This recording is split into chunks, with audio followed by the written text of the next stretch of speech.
David.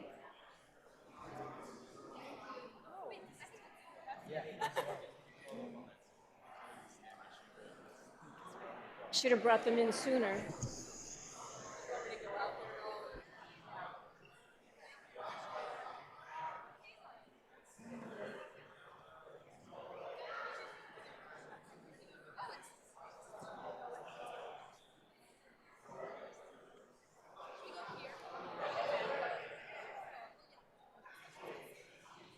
Counselors, can I ask you to please take a seat?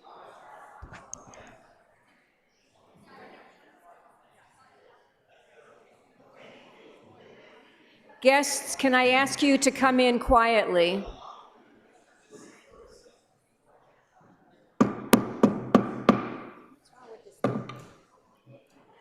Okay.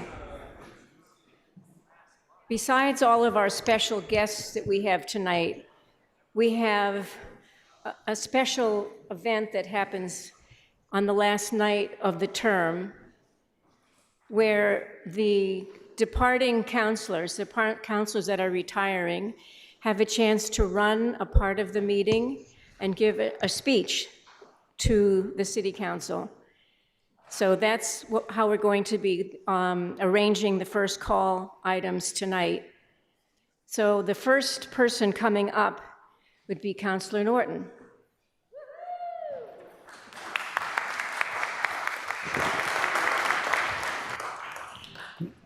Madam President, Pledge of Allegiance. Yes. She's going to ask us for that. Before you start, should we ask the people to come in? Suspension of the rules? So before we do that, can we have a suspension of the rules to invite the councilors-elect into on this side of the rail? Yep. So moved and seconded? Second. All those in favor say aye. Aye. Please come and join us. We have a place for each of you.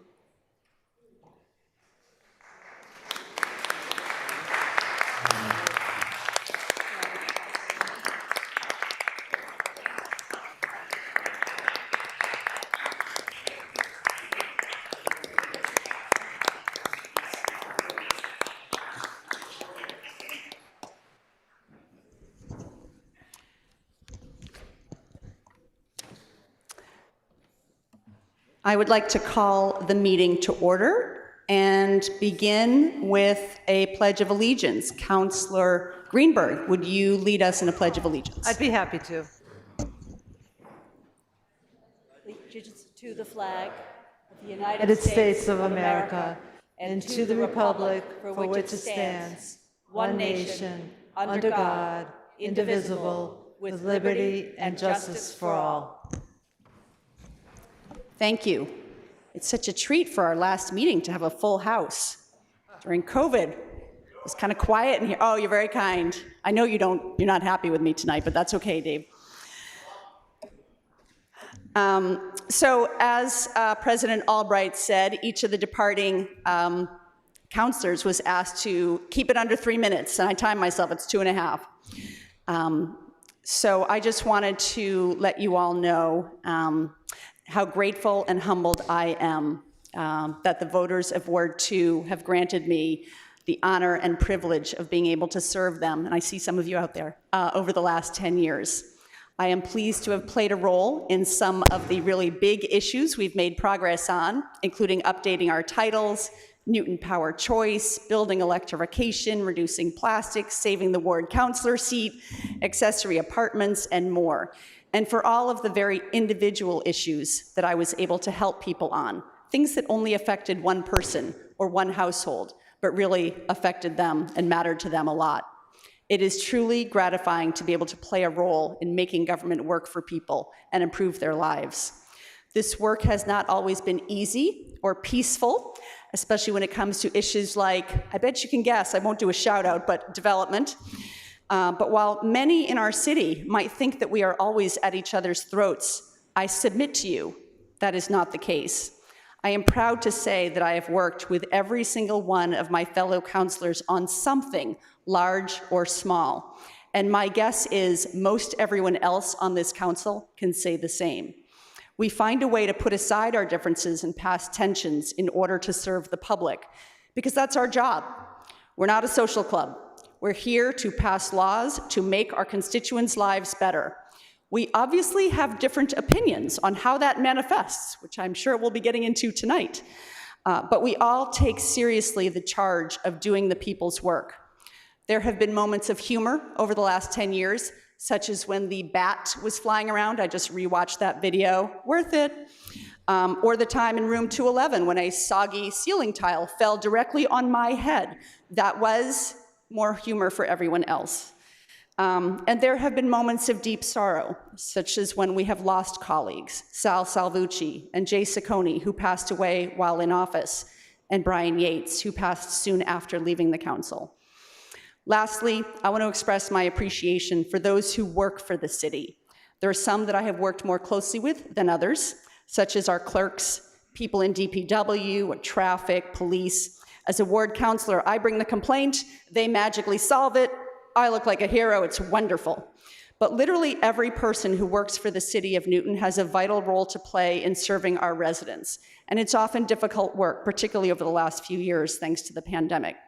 And with that, I thank all of my colleagues for being part of this work with me. I thank the new Ward 2 Councillor David Mickley for stepping up to serve, as well as the other new councillors joining us. And I wish all of you much luck and success in this coming term and beyond at making Newton an even better place to live and work. Thank you. Oh, thank you.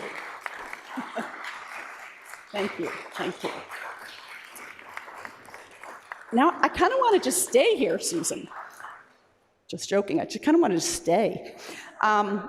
Councillor Markowitz, I think we're up to you.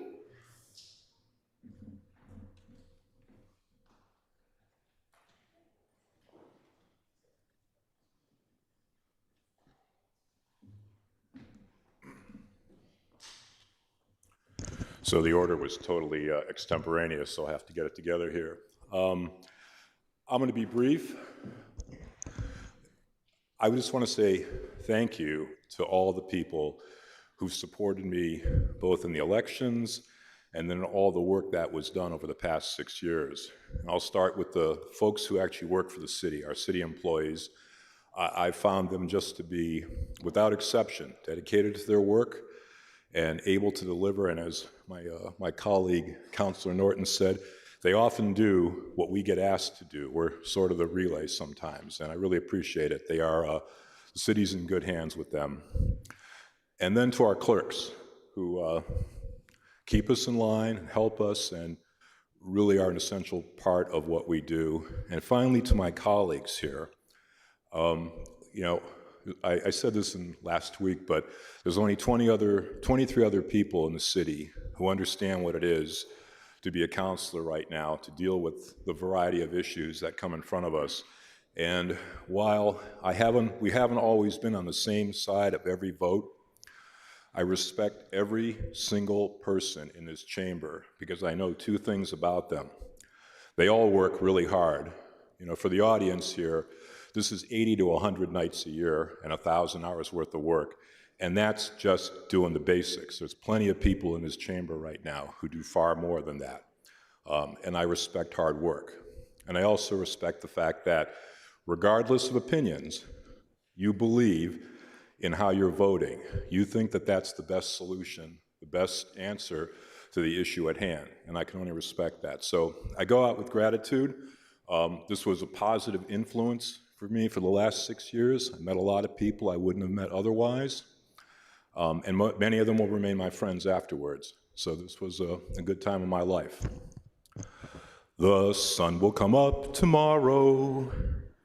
Better hold on till tomorrow, come what may. Just thinking about tomorrow will chase away the cobwebs and the sorrow till there's none. When I'm stuck in a day that's gray and lonely, I'll just stick out my chin and grin, sing with me, and say, the sun will come up tomorrow, but you better hold on till tomorrow, come what may. Tomorrow, tomorrow, I love you, tomorrow. Last verse. It's always a day away.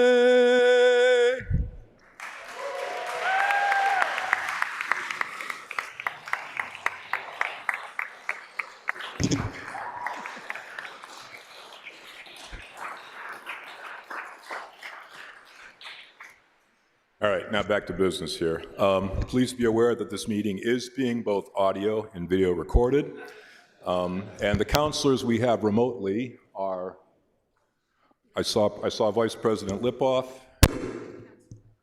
and who else? And Counselor Pam Wright. Okay. And lastly, we already asked for the suspension of the rules, so we're all set. Okay. Thank you. Councilor Bowman?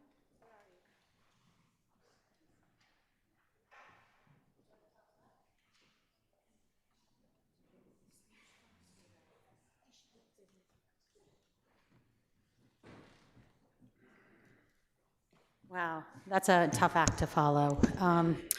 Councillor Lipoff, if you could please give the report for land use. Yes, thank you, Madam Acting President. The report starts on page 568 with our Tuesday, December 5 meeting. 379-23, Reagan's Inc., Class 2 Auto Dealer License, 2066 Commonwealth Ave, approved 6-0. 380-23, Class 2 Auto License, Newton Auto Group, 182 Brookline Street, approved 6-0.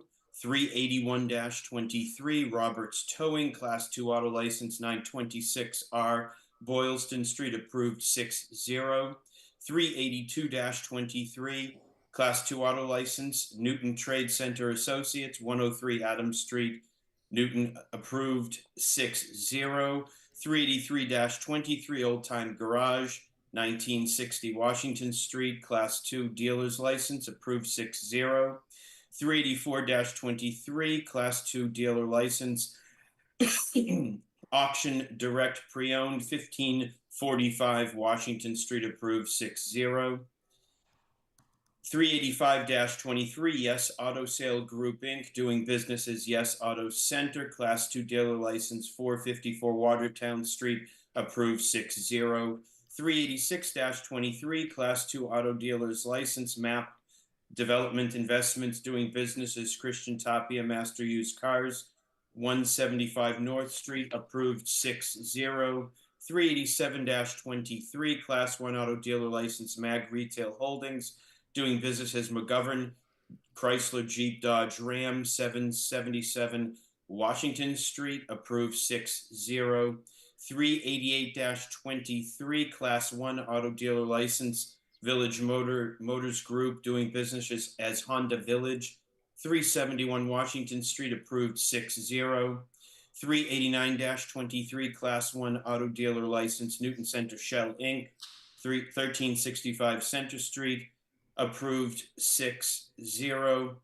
364-23, Madison Queens Guy Brewer LLC, request for an extension of time to exercise permit 358-22 at 1314 Washington Street and 3133 Davis Street, approved 7-0.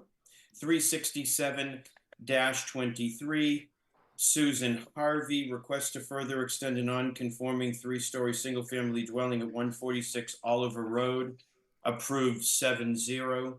366-23, request to further extend a non-conforming 3.5-story single-family dwelling at 255 Jackson Street, Mary Beth Johnson, approved 7-0. 285-23, Dan Hahn, request to extend a non-conforming side setback for a detached garage at 75 Royce Road, approved 6-0. 365-23, Seth and Julia Burr, request to further extend non-conforming FAR at 286 Highland Ave, approved 7-0. 311-22, 2202 Commonwealth Ave LLC, request to allow 4 single-family attached dwellings to waive lot area and lot per unit requirements and to allow a driveway and parking within setback distances at 2202 Com Ave, approved 7-0. We had another meeting on Tuesday, December 12th. 393-23, Padmini Pillai and Pitor Bailecki request to allow reduced setbacks for a detached accessory apartment at 599 Commonwealth Ave, approved 7-0. 392-23, Robert Davis requests to further extend non-conforming side setback and to allow a dormer greater than 50% of the wall below within 3 feet of the end wall and with an uninterrupted wall plane at 66 Allison Street, approved 7-0. 391-23, Ifat and Yaniv Bejarano request to exceed FAR to allow an oversized detached accessory apartment, reduce setbacks for the apartment, and to allow oversized dormers at 16 Everett Street, approved 7-0.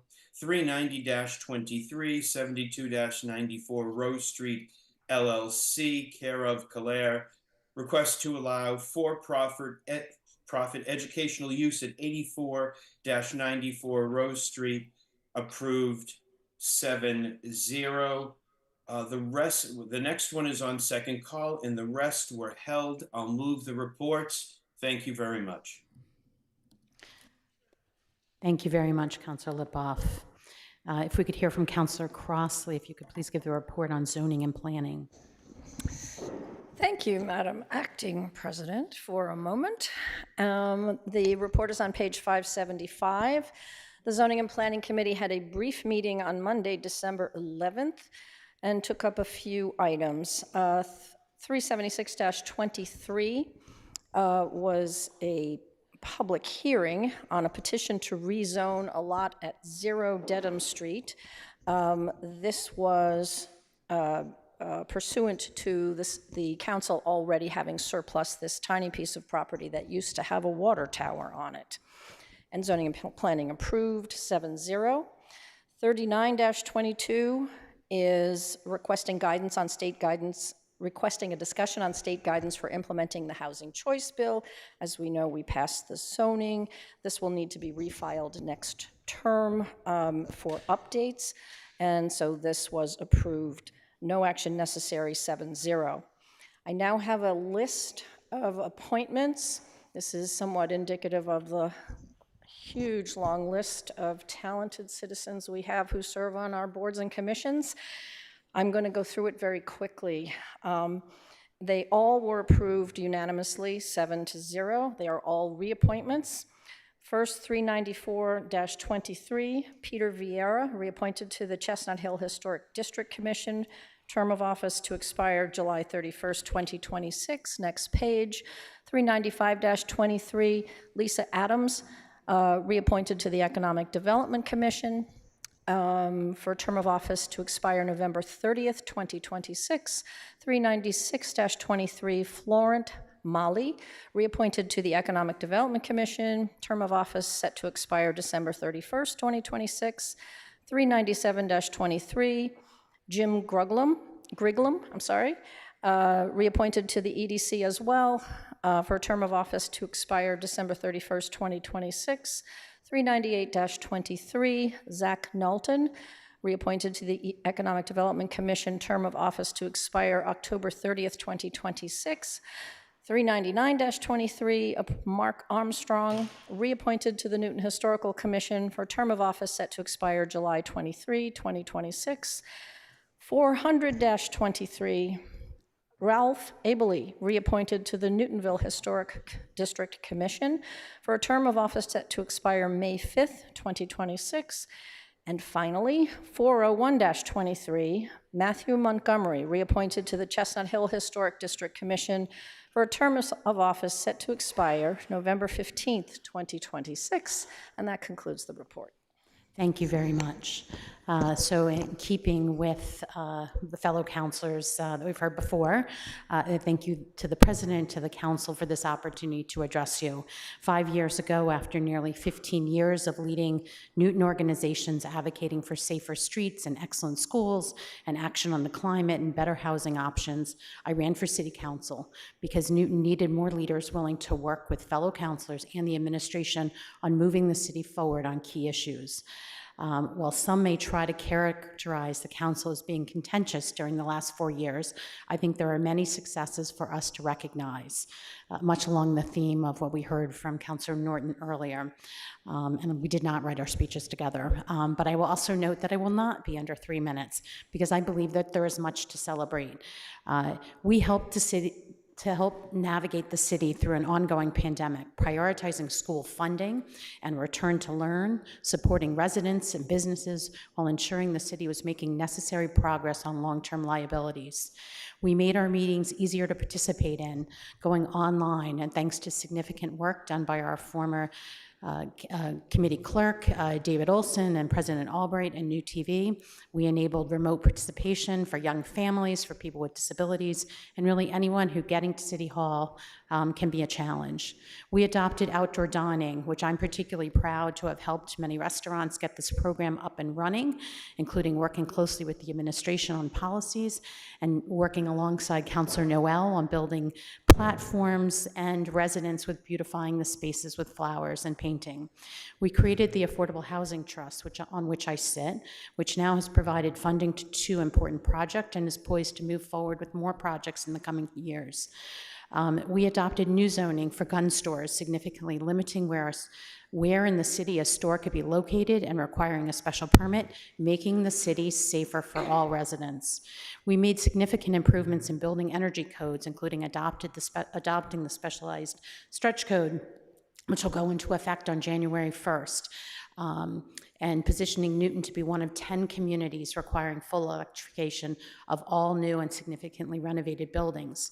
We approved a major streets project funded by MassDOT that will transform Commonwealth Avenue in Auburndale, making it safer for all users and expanding usable recreation space.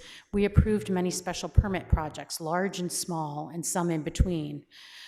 While some larger projects are on hold, given current market conditions, projects like 1114 Beacon Street, 50 Jackson Road, and 1149, 1151 Walnut Street are all underway and will transform previous underperforming, dated commercial buildings into thriving properties that will be sustainably developed, contribute significant tax revenue to support the city, and be a model for future small infill projects across the city that will provide much needed housing to Newton.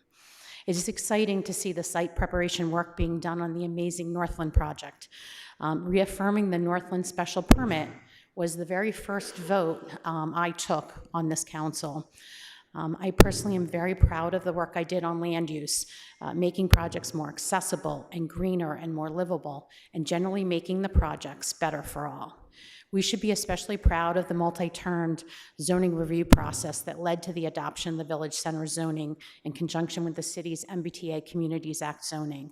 And while I supported a more comprehensive zoning that would have included other villages and commercial centers and provided much more housing, I am happy that we at least got this piece passed. We recognize the need to make amends for past wrongs and honor Native Americans, their resilience, and their contributions to U.S. society by adopting Indigenous Peoples Day. We also approved the renovation of Livingston Cove, making it fully accessible to people with disabilities and sustainable, improving the health of Crystal Lake. And we should be proud of doing our job, providing financial oversight of the administration, an important role this council plays.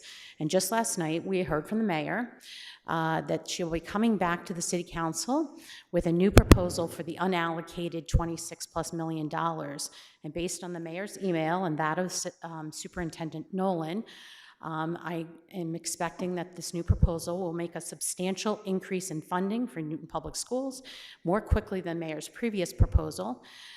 This is a win for students and teachers and the direct result of this council's deliberations, and I think will be the piece that will settle the teacher's contract. So for that, this council should be proud of holding firm and requesting that money to be better allocated. And in keeping with the drama of this council, we of course have left a few important items for second call tonight. Our last meeting of the term that could keep us debating long into the night. So I have just a few more comments.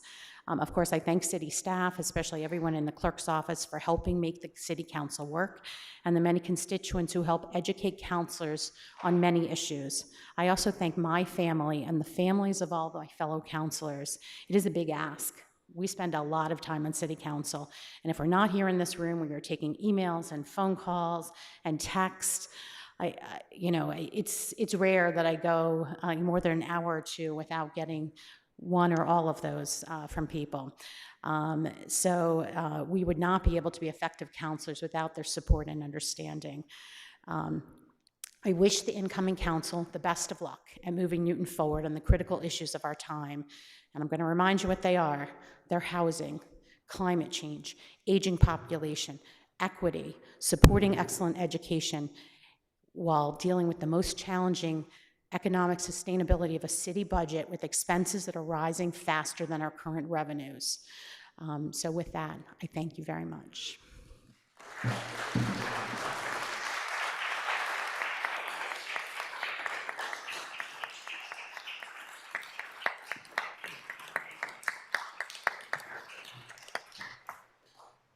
Councillor Crosley, would you come and join us? Is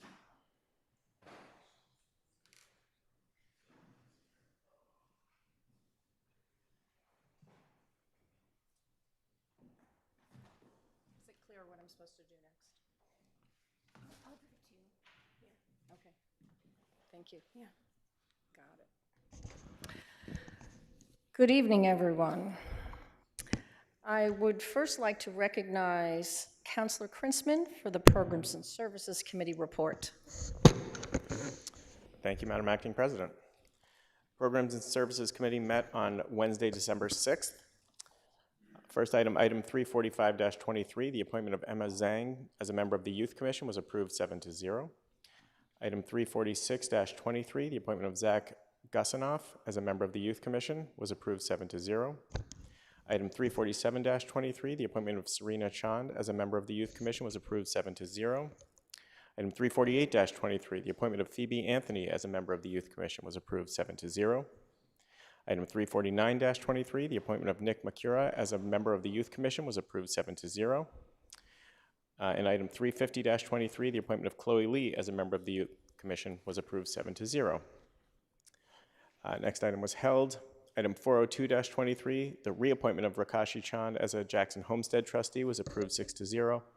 And item 403-23, the reappointment of Russell Feldman as a Jackson Homestead trustee was approved 6-0. All the other items are on second call. With that, I would move the report. Thank you very much. And I'd like to recognize Councillor Downs, who's online for the Public Safety and Transportation Committee report. She's not here. Who's the vice chair? Oh, Councillor Markowitz, are you ready? While you're getting ready, I just want to mention for folks who are not here or who are online, I've left a card on your desk, and at this point, you're going to have to come in and get it. Please go ahead. Thank you, Madam Acting President. The report begins on page 578. The first item, 6722, was a discussion with the police department. We do that several times a year to collect statistics. Actually, a very interesting report to read just in terms of the segregation of the different, or stratification of the different offenses that have occurred in the city over the last 6 months this year. That was voted no action necessary. The second item was a discussion regarding safety measures in the Newton Public Schools. That was also voted no action necessary. And then we have some licenses. The bus license for LaSalle University, approved 7-0. A new public auto license for Ralph Thomas was approved. A new public auto license for Ishmael Unkak was approved. A new renewal of a public auto license for Michael Gimmelfarb was approved 7-0. Approval for a renewal of a public auto license by Rajiv Kumar was approved 7-0. Renewal of a public auto license for Don Raj Mahase was approved 7-0. Public auto license for Lachen Beluchet was approved 7-0, and the renewal public auto license for Donald LaPlante was approved 7-0.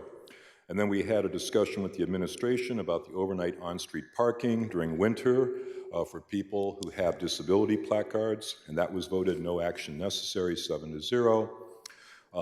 We had a discussion then on the ordinance change for the temporary parking permits, and that was approved 7-0. So that basically will give the police a little more discretion in issuing those permits going forward. And then finally, the last item was a change to the overnight parking ban ordinance to allow folks who have permits to be able to park in city lots during snow emergencies, and that was voted no action necessary, 6-0. And as you know, I am sure all these parking items will be docketed and on the agenda for next session, and enjoy that. With that, I move the report. Thank you very much, Councilor Markowitz. And now for something completely different. A seminal speech that covers all the trials, tribulations, successes, failures, injustices, and kindnesses of my 14 years serving our good city in 3 minutes. Hardly. So let me just say a few things. Serving our community on the City Council has been a great privilege and an honor, and a great responsibility that I have taken very seriously since day one. It's all about the work for me, for the challenges that we have to address, the puzzles we need to solve, the multidimensional puzzles we solve while in a fishbowl without water. That's the 5th and 6th dimensions, the public and politics. You may be surprised to hear that I'm glad to be leaving on a high note. We just passed the most significant new rules for land use development in Newton since 1987, and by we, I mean this honorable council. For the first time in a century, using zoning to give property owners more choice, not less, in how they wish to improve their properties, so that they might address the urgent needs we have for housing, a stronger local economy, and climate preparedness. The ordinance is good, it's strong, it's thoughtful, and it's uniquely suited to Newton's multiple walkable centers. The map was diminished, but when you see how much good and needed development and the kind of development we want that this can bring, you'll want to give other villages and areas of the city these same opportunities to grow, evolve, and thrive. You have plenty of time to do that. There's a few things that I think are key to success in working out these multidimensional puzzles. On listening. Listening and learning to me go together. No one counselor accomplishes anything on her own. We must work together, listen to many voices, learn from each other. We have so many talented and generous citizens in Newton who are smarter than I am on a range of subjects, smarter than all of us put together in some cases, both on and off the council, which means I have enjoyed working with so many and have had in my 38 years in the city, so many mentors. I only have time to name a few. I want to go back because some of the early people who guided me, and some are gone, but these folks are not. My guiding lights, Vern Vance, Brooke Lipsett, Ann Larner, Susie Heyman, others, but I'll incorporate them later. Sidra Schnipper and Anthony Salvucci, Sal, of blessed memory, preceded me chairing public facilities, helped me to facilitate my earliest efforts. They, along with Scott Lennon, a terrific council president in his day, helped me navigate making Newton a green community and to move the water, sewer, stormwater rehabilitation plan through the Board of Aldermen, along with Ruth Ann Fuller. I loved chairing public facilities, delving into the wide range of physical plant issues our city must manage, and needed to manage better. Needed very much at that time in 2010, at a time when fixing infrastructure was a new focus. An uncountable number of boards, commissions, and citizens groups engaged in the work of building schools, fire stations, rebuilding roads. It's a long, long list. Boring and nerdy for a lot of people. I was in my element. On caring. Caring is the second ingredient. We're often asked, I think all of you have been asked, why do we do this thankless work? I'll put that in quotes, thankless work. It's not actually thankless. Most of us care about many issues. Certainly we all want Newton to be a better place. Some of us enjoy the work, some of us enjoy the community. I think we all enjoy trying to put it together, to try to capture that Newton that we want. You know I care about improving critical infrastructure, not only sewers, because these comprise the public place we all share, and it needs to be functional, reliable, and well-maintained. But we must also be planning for a future that can keep our community strong for generations to come. That's why I was willing to take on zoning. I knew I'd get beat up. These are the tools we need to fix, to make our city work for our community, all of our community. Safe, decent, accessible housing, affordable to a wide range of income earners, is what is essential to supporting our community today and to housing next generations in Newton that will keep our schools full and build community leaders for tomorrow. A lot of us are getting a little on here. City leaders must address the needs of the people. Our rules gotta have heart. Why should we be more focused on those needs than a person's hypothetical, this is why we should be more focused on those needs than a person's hypothetical sense of aesthetics. Let me encapsulate it this way. Barney Frank was known to say, a huge housing advocate, the rising tide may lift all boats. The Kennedys said that all the time. But first, you've got to have a boat.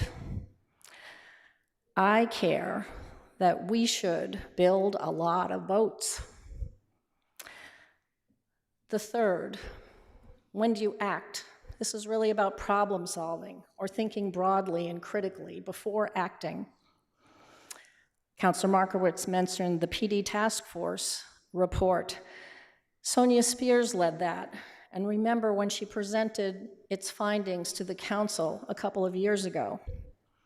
It was a comprehensive, or it is a comprehensive and clear-eyed report, but what I remember most is about how she framed the underlying task ahead, that we must create a culture of curiosity versus certainty. This, of course, applies across all problem-solving efforts, and here we have many. The complex issues before us today require open minds and brave hearts. From our most progressive accessory apartment ordinance in 2017 that took a team of unlike-minded counselors to promote, and a fabulous staff person in particular, James Fries, to strengthening the inclusionary zoning ordinance, to advancing rules developed by the Green Newton Building Standards Committee to feed our special permit criterion 5, to working with the sustainability team and Energy Commission to develop and implement, and we have much more to implement on the climate action plan. These efforts have been both engaging and rewarding beyond all measure. On the future. My personal future, that is. After a good bit of time taken totally off the reservation, I will miss working with so many of you. We've accomplished so much good work together over the years. Thank you, Alicia, for listing so much of it. But now, my voice can be among the sea of testimony you receive, challenging you to do more from every angle. without being burdened by all the facts. So I have a long list of what I'll miss and what I will not miss, but I really just want to say a few. And please don't blame me if I leave you out. There's just too many of you. Did you ever think about seating a charter commission and maybe reducing the size of this body? I don't know. So I will miss, these in no particular order, I will miss Maria's excellent questions and comments asked with such genuine humility. I will miss Brenda telling it like it is. I will miss Allison's passionate, well-informed arguments and how well prepared she is on both committees we share, public facilities and zoning and planning. I'll miss Andrea Kelly's strong sense of process and how she brings her particular talent into the land use committee, which is needed. I will miss Alicia's focus, always reminding us that we see all the people in our community. I will miss when Josh Krinsman actually speaks in Zoning and Planning Committee, in addition to moving hold. Very succinct and always on point. I will miss Vicki always agreeing with everything everybody said first, and then telling us her real opinion. I will miss Holly's passion, Rick's clear view of wise planning policy, the rare moments when I can agree with Lyle Baker on zoning and planning. I will miss Becky's consistently thoughtful and well-reasoned arguments, except when there's a bat in the room. But I can't miss all of you here tonight. I want to end with saying I'm going to miss how Susan Albright has led this council with her great, big, huge heart in everything that she does. So, one more quick thing. A poem we found on my dad's desk when he passed 5 years ago. Whispers of the Beloved by Rumi, 13th century. It's good to leave each day behind, like flowing waters, free of sadness. Yesterday's gone, and its tale told. Today, new seeds are growing. Thank you.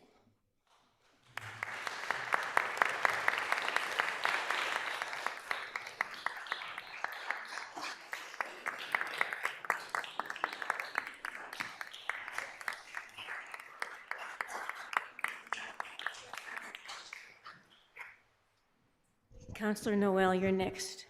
Are you there?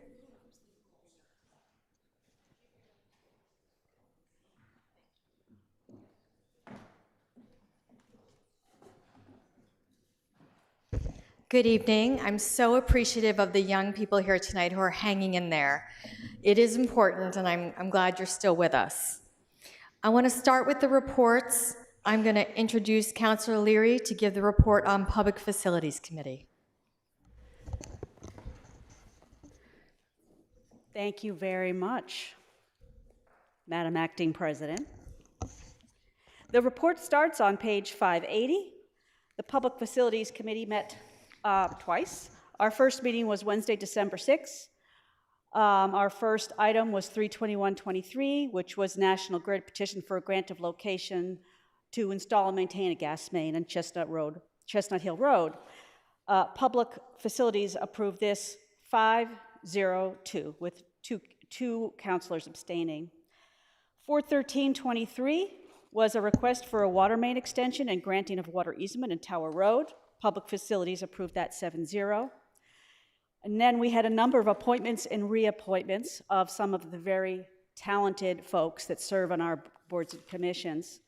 37223, Her Honor the Mayor appointing Phil Hanser of Cedar Street, Newton Center to the Citizens Commission on Energy for a term of office to expire April 15th, 2026, and Public Facilities approved that 7-0.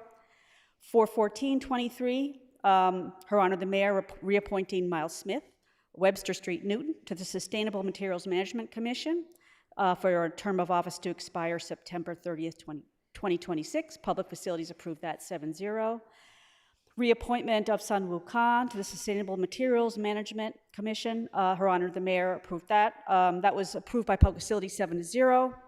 And reappointment of Marion Rambel to the Sustainable Materials Management Commission for a term of office to expire October 31st, 2026.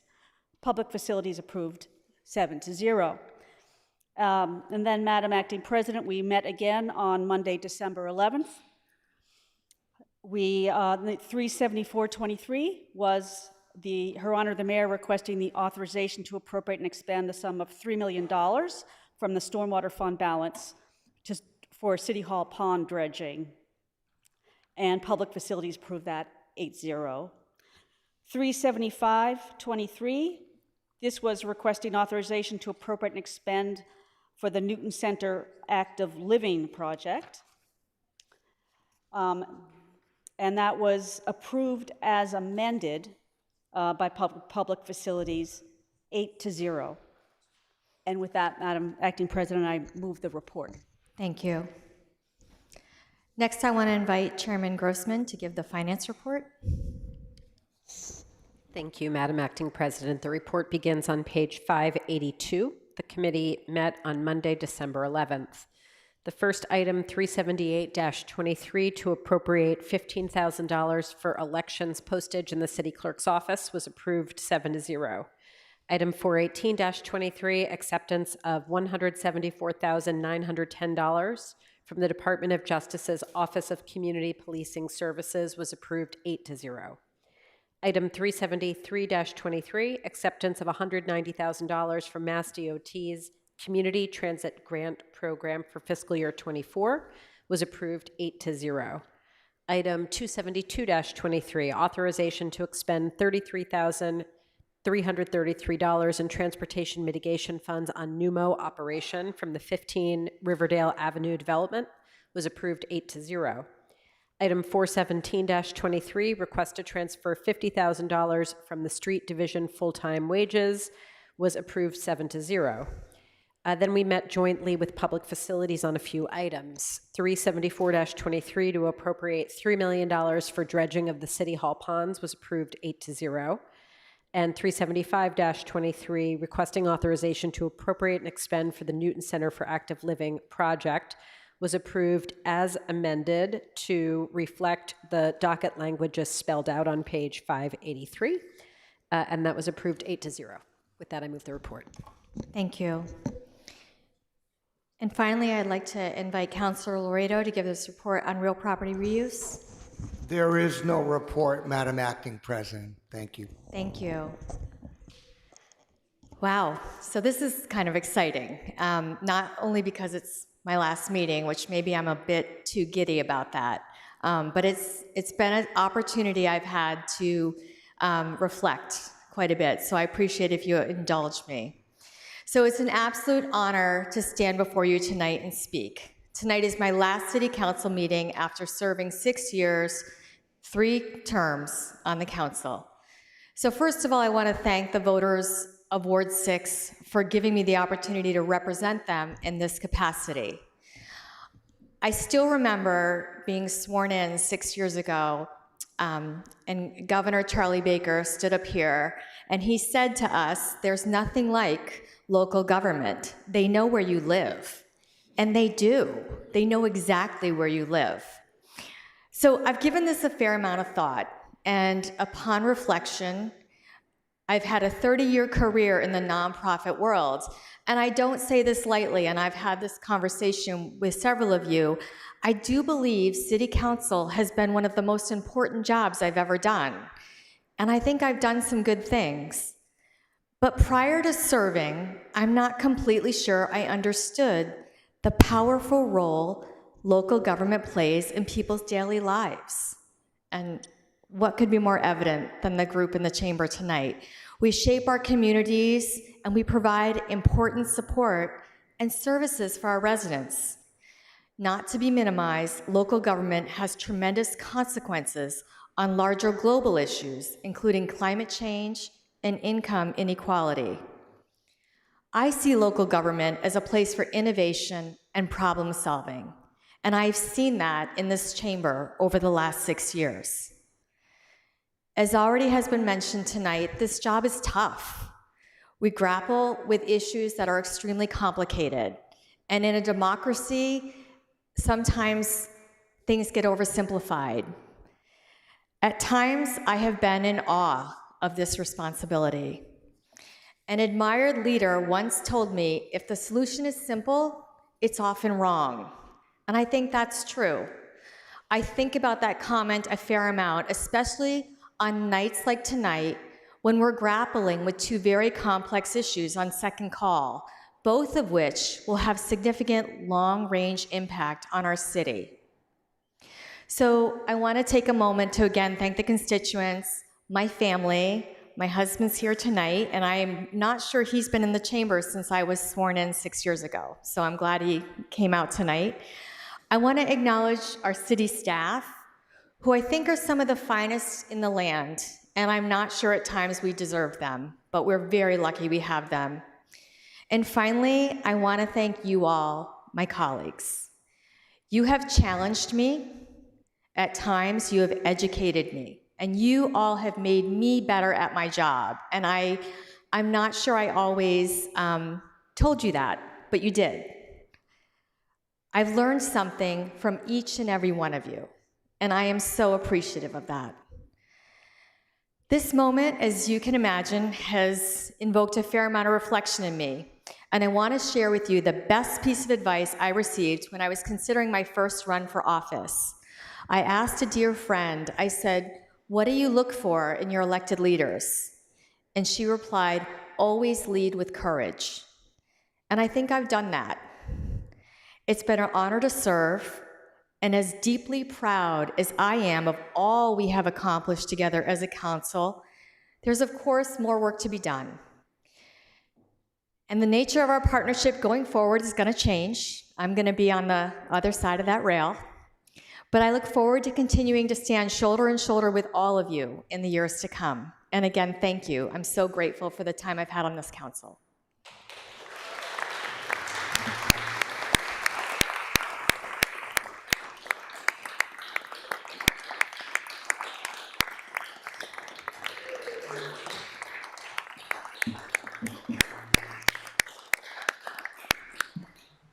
So our last departing counselor, Counselor Ryan, is not able to be with us tonight. She's not online, is she?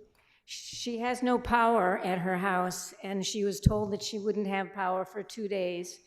So I think she's off doing something about trying to save the food that's in her freezer and her refrigerator at the moment. So we will miss her, and we'll miss her words that would have been here for us tonight. But with that, I'll ask the clerk to call the roll on the first call items. Counselor Baker. Aye. Counselor Bowman. Aye. Counselor Crossley. Aye. Counselor Danberg. Aye. Counselor Downs. Counselor Gentile. Aye. Counselor Greenberg. Aye. Counselor Grossman. Aye. Counselor Humphrey. Aye, with the exception of 321-23, for which I vote no. Counselor Kalis. Aye. Counselor Kelly. Aye, with the exception of 321-23. Counselor Krinsman. Aye. Counselor Laredo. Aye, with the exception of 285-23, for which I'm recused.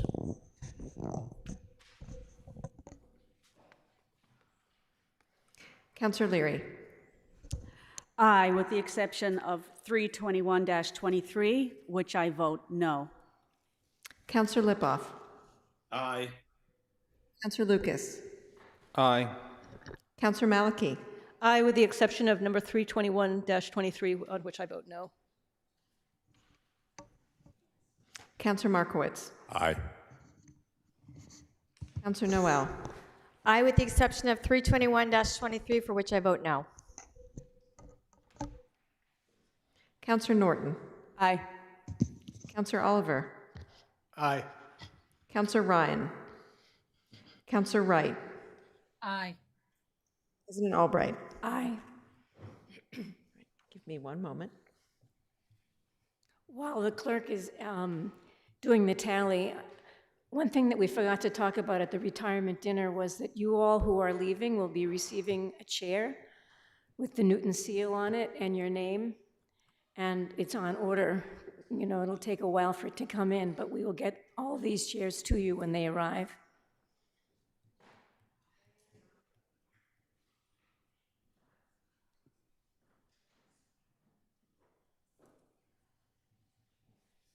That's not right. Hold on.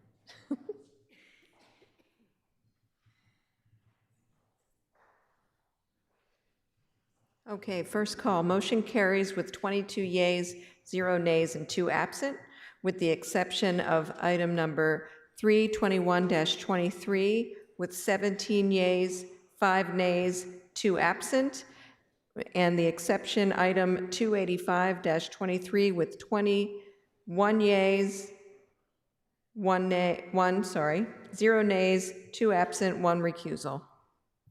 Okay, thank you very much.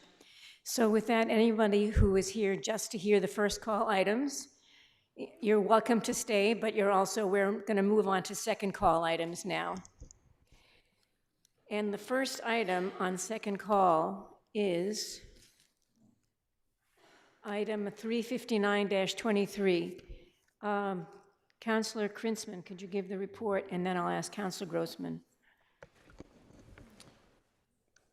Thank you, Madam President. Item 359-23. This was a request to appropriate $2,400,000 for a synthetic turf carpet at Newton North High School's Dickinson Field.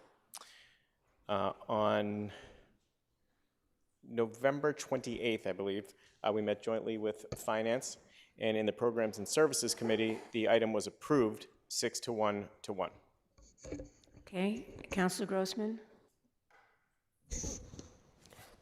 Thank you, Madam President. The Finance Committee met on this item on November 28th and approved this item 5 in favor, 1 opposed, 1 abstention. Okay, thank you very much. Councilor Maliki, I understand you put this item on second call, but perhaps you'd like Councilor Norton to speak first? Okay, Councilor Norton. Thank you, Madam President. I believe there is widespread agreement on the importance of access to athletic fields for our students as well as for the wider community. I'm the mother of 3 boys who played soccer. I also managed a private soccer league for several years, so I know the competition for field space. And I very much understand the arguments in favor of turf in terms of being able to use the fields for more months of the year, as well as how strongly people feel about the need for more turf. My reasons for opposing investing in more turf are threefold. First, it's toxic. Numerous Newton doctors have written to us urging us to oppose turf because of the health risks. These doctors include Brita Lundberg, chair of the board at Greater Boston Physicians for Social Responsibility, and Philip Landrigan, pediatrician and director of the Program for Global Public Health and the Common Good at Boston College. Other local leaders urging a no vote include Newton's Sustainable Materials Management Commission and Green Newton. You've probably heard about PFAS, as it's been in the news quite a bit recently. The artificial turf that we are planning to buy contains PFAS. It's impossible to buy turf without it. PFAS stands for per- and polyfluoroalkyl substances, and they are a group of fluorinated organic chemicals widely used in consumer products because of their ability to repel water and oil. They're in Teflon, stain-resistant fabrics, even tooth floss. They are called forever chemicals because they do not break down. PFAS have been linked to thyroid disease, decreased fertility, reduced ability of the immune system to fight infections, and cancer. Impacts from PFAS can be particularly harmful to vulnerable populations such as fetuses, infants, and children. DuPont and 3M knew about the toxicity of these products in animals and humans starting in the 1960s, but kept it hidden, even from their own staff who were having babies with birth defects. PFAS have been found to be toxic to people at extremely low levels. And our contractor told us at the November 28th committee meeting that our turf has PFAS at low levels. This was thyroid cancer. Did I get it from turf? I don't know. I don't know where I got it. But it makes me very cautious about what we are subjecting ourselves to. And in this case, I ask why. Knowing how dangerous this stuff is, would we invest in it more? PFAS has been found of every Massachusetts river, in the drinking water of many communities, and we know that PFAS leaches out of turf into water supplies. I get that turf is convenient, but I think of the name of Al Gore's movie, Inconvenient Truth. I'm not saying it's not convenient. What I'm saying is that the truth is that it's toxic to us and our children and their health. There have been many examples over the years of consumer products that seemed great until they didn't. DDT, a wonderful pesticide until we realized it was killing all the birds, causing a silent spring. HFCs, a wonderful refrigerant until we found it was burning a hole in the ozone layer. BPA, causing plastic to be absorbed into our babies from their bottles. My point is, early in the days of turf, these risks were not known. Now they are, and we should act accordingly. Second, safety. Numerous studies have found a higher rate of injury on turf fields as compared to natural grass. The NFL Players Union is lobbying to switch to natural grass for this reason. An NIH literature review... Councilor Norton, you need to ask for more time. Can I have 1 more minute? Councilor Norton has asked for suspension of the rules. Have 1 more minute. All those in favor say aye. Opposed, no. Please go ahead. An NIH literature review found a higher rate of foot and ankle injuries on artificial turf compared with natural grass. The only articles that reported a higher overall injury rate on natural grass were funded by artificial turf industry representatives. California's EPA reported that athletes experience more frequent turf burns, i.e. skin abrasions on artificial turf. Lastly, heat. According to the Toxics Use Reduction Institute at UMass Lowell, artificial turf temperatures have been measured at over 150 degrees Fahrenheit. At that level of heat, you can suffer burns, but also heat cramps, heat exhaustion, heat stroke, and even death.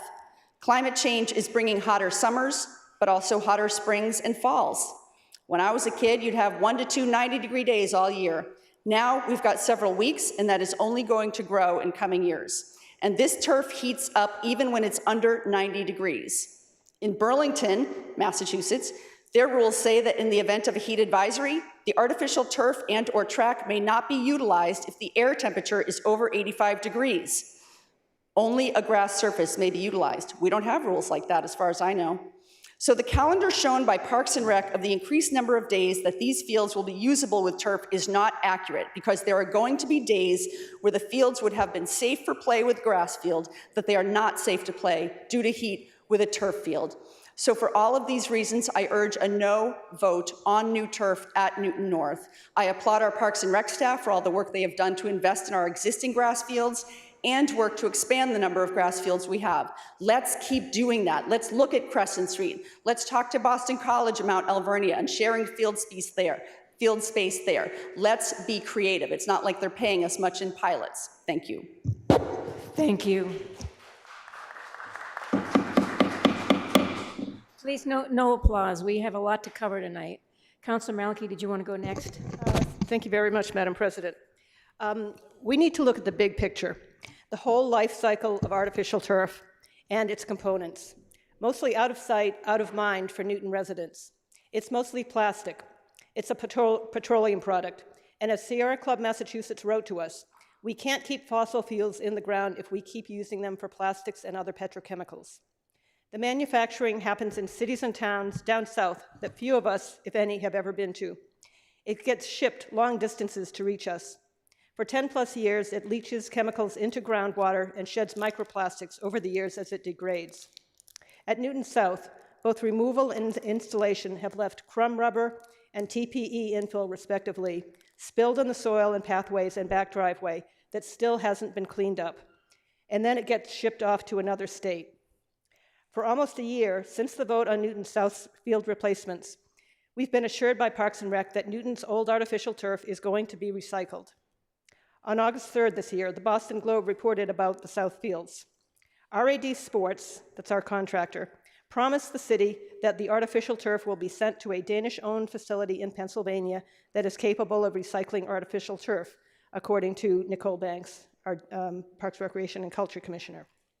Last week, in response to the Philadelphia Inquirer story about mountains of old artificial turf accumulating in Pennsylvania, we were told that all was well because our rolls were awaiting processing in the APW Enterprises warehouse in Pottstown, quote, in contrast to the other company referenced in the article, Rematch, unquote, Rematch, which we were careful to ensure would not be involved in our recycling efforts, unquote.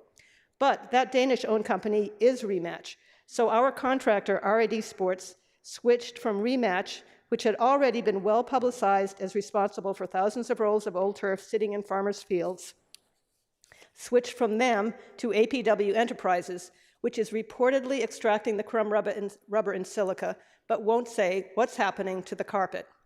Owner Alan Waterman says his recycling partners will extrude the carpet into new lumber products, but won't say who his recycling partners are. Think about it.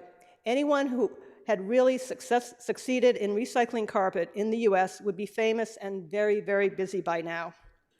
Waterman also told the reporter, "This is just starting up and everything is in trial phases right now in regard to this recycling portion," unquote.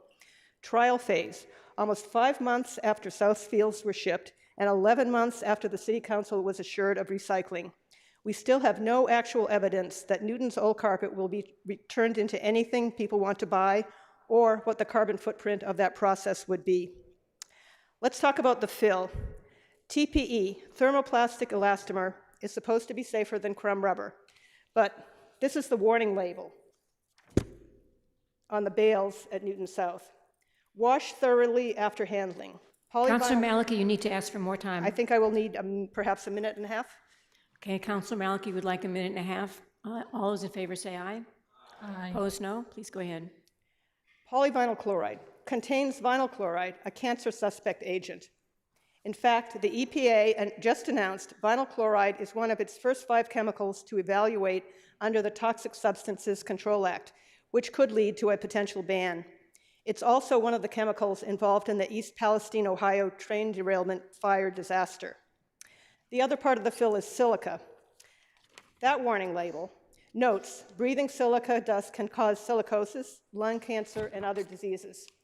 We have to hope that the workers who spread it are keeping their masks on and not breathing it later off their clothing. Silica mining is causing environmental damage, including in the Pine Barrens of southeastern Massachusetts. Can we pat ourselves on the back that our old artificial turf is sitting indoors in a warehouse instead of dumped on a field, and that somehow it's going to get recycled? That it probably wasn't vinyl chloride for Newton that burned in Ohio? That our silica is probably not coming from the Pine Barrens in Plymouth County, but some other community's sensitive ecosystem? That it was a Sprint Turf factory in Georgia where a worker got fatally crushed by a roller assembly machine earlier this year, not at a Shaw factory, Newton's supplier? Or should we admit that we are contributing to demand for a product whose harmful effects we are still learning about? This is an industry that for over 15 years has been convincing one town after another that artificial turf is going to give them an edge over the weather, over other towns' teams, in getting their kids into college sports.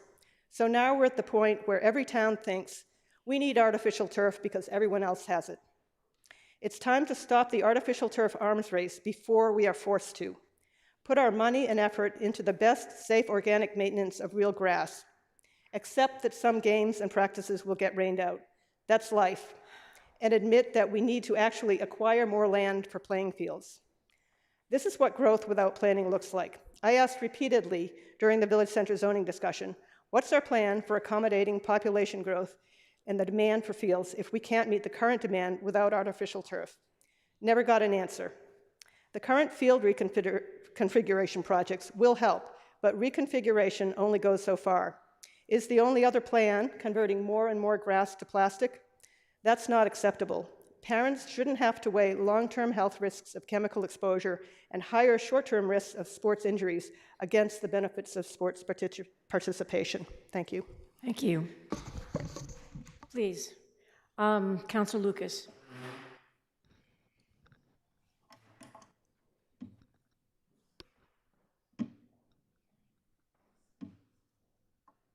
Thank you, President Albright. I'll be voting yes on the installation of field turf at Newton North, and I'm supporting it, the new field turf, for the following reasons. The City of Newton and the schools do not have a Plan B option. Grass and the current field turf is not a viable solution. And that's not coming from me. That's coming from the Newton North Athletic Director, Mike Jackson, in his letter that he sent to us earlier last week. The current turf is 14 years old, and it should have been replaced several years ago. And while we all probably would like to see our student athletes and others play on grass, there are simply not enough grass fields to handle the current demand of athletics in Newton. Number two, the second reason, Newton North plays in the Bay State Conference. Every other high school in the Bay State Conference, with the exception of my high school, Brookline High, has at least one playing field that is turf on their campus. If the city were to install grass, the Tigers would be starting every athletic season at a competitive disadvantage. Three, every year more and more students play sports, and it's not just Newton athletics. The field is used for PE classes, ultimate frisbee, flag football, women's soccer, and casual usage by other students and Newton residents. The other reason, the equity issue. I've already stated that other cities and towns have field turf on their respective campuses, but I didn't mention the other high school in Newton. Newton South has not one, but two turf fields. How can we allow Newton North to not even have one turf field on their campus? And five, games and practices on grass are regularly postponed and outright canceled due to bad weather. When it rains, games and practices can still be played on turf, and with field turf, sports can be played during all 4 seasons. And I just think about the last 24 hours. It started raining last night. We all saw the floods. The grass fields are probably going to be ruined. And if we had grass at Newton North and they were playing fall sports or spring sports or even summer sports, the field at Newton North would be unable to use for 3 days. If it's field turf, they could use it right now. So for the reasons that I mentioned, when Miss Moore, our city clerk, calls my name, I will be voting in the affirmative for the installation of a new field turf at Newton North. And I ask everyone on this council to vote for the installation of field turf. Thank you. Thank you. Please, no clapping, no matter what side of the issue you're on. Councilor Laredo, you're next. Thank you, Madam President. Thank you to Councilor Lucas for being so articulate in your statements as to why you support the installation of turf at Newton North High School. I too strongly support the installation of turf as requested, and I'm going to urge each and every one of my colleagues to do so. Let me try to just provide you with some practical reasons. My youngest daughter just finished her high school sports career not more than 6 months ago. And in the fall and in the spring, she played on turf, playing field hockey, women's lacrosse. And the reason they were able to do that in good weather and bad, at night, in all sorts of different conditions, was because they had a turf field. And look, we have a lot of folks here tonight from Newton North High School. The leadership of Newton North High School, parents of students, they get it. They get it that this turf is outdated. It needs to be replaced. It can't wait another year or 2 years or 3 years. We talk a lot about listening to the experts. Let's listen to the experts at our own high schools. who are telling us that we need to replace this turf now. Now, because it's not going to be safe for our kids otherwise. And we talk about the importance of sports and athletics and how that's important for our students, particularly in the wake of the pandemic when so many of our students suffered learning loss, and sports is a wonderful way to be out there, to gather with others, to learn, to participate, to play at all levels. We need to give our kids the tools to do that. The tool here is turf. And as Councilor Lucas said, it'd be wonderful if we were Fenway Park. We could have folks there grooming the fields, the grass would be pristine, you'd have the grass covered the moment it rained, you could go back out there. That doesn't exist in any high school anywhere. It certainly doesn't exist in Newton North. So we have to deal with what we have. And what we have is a situation where our students, the ones we profess to be so concerned about, need this for their athletic activities. And their parents are the ones who are here now saying this is what they want for their children. So I'm going to urge each and every one of us to vote in favor of this proposal. Thank you. Thank you. Next, we have Councilor Wright. Thank you, Madam President. You've heard many reasons why not to have artificial turf at Newton North High School. Chemicals identified in artificial turf, including PFAS and PAH, are known carcinogens, neurotoxicants, mutagens, and endocrine disruptors. When kids play on artificial turf, they have direct exposure. For example, on a hot day, they inhale the off-gassing of toxic, volatile, organic compounds. Kids ingest infill residue when eating their oranges and cookies with unwashed hands at halftime. They track turf material into their cars and homes and spread it further. We all have indirect or secondary exposures from the unsafe manufacture, use, and disposal of toxic products. We need to reduce consumer demand. The runoff of the components of artificial turf, including the microplastics, are increasing the level of contaminations in our water, air, soil, and food. For decades, manufacturers have exploited the flaws in our laws and trade secret protections that enable manufacturers and marketers to profit from polluting our bodies and communities with untested and unlabeled chemicals that make us sick. There are several bills now in the Mass legislature attempting to address this gap in regulatory protection. If the mayor feels strongly about artificial turf, she should bypass the city council and use ARPA money like she's doing for Albemarle for Newton North's fields. Then we can have a real debate on artificial turf for Albemarle, where it's adding an artificial turf field versus replacing it. Thank you. Thank you, Councilor Wright. Next is Councilor Oliver.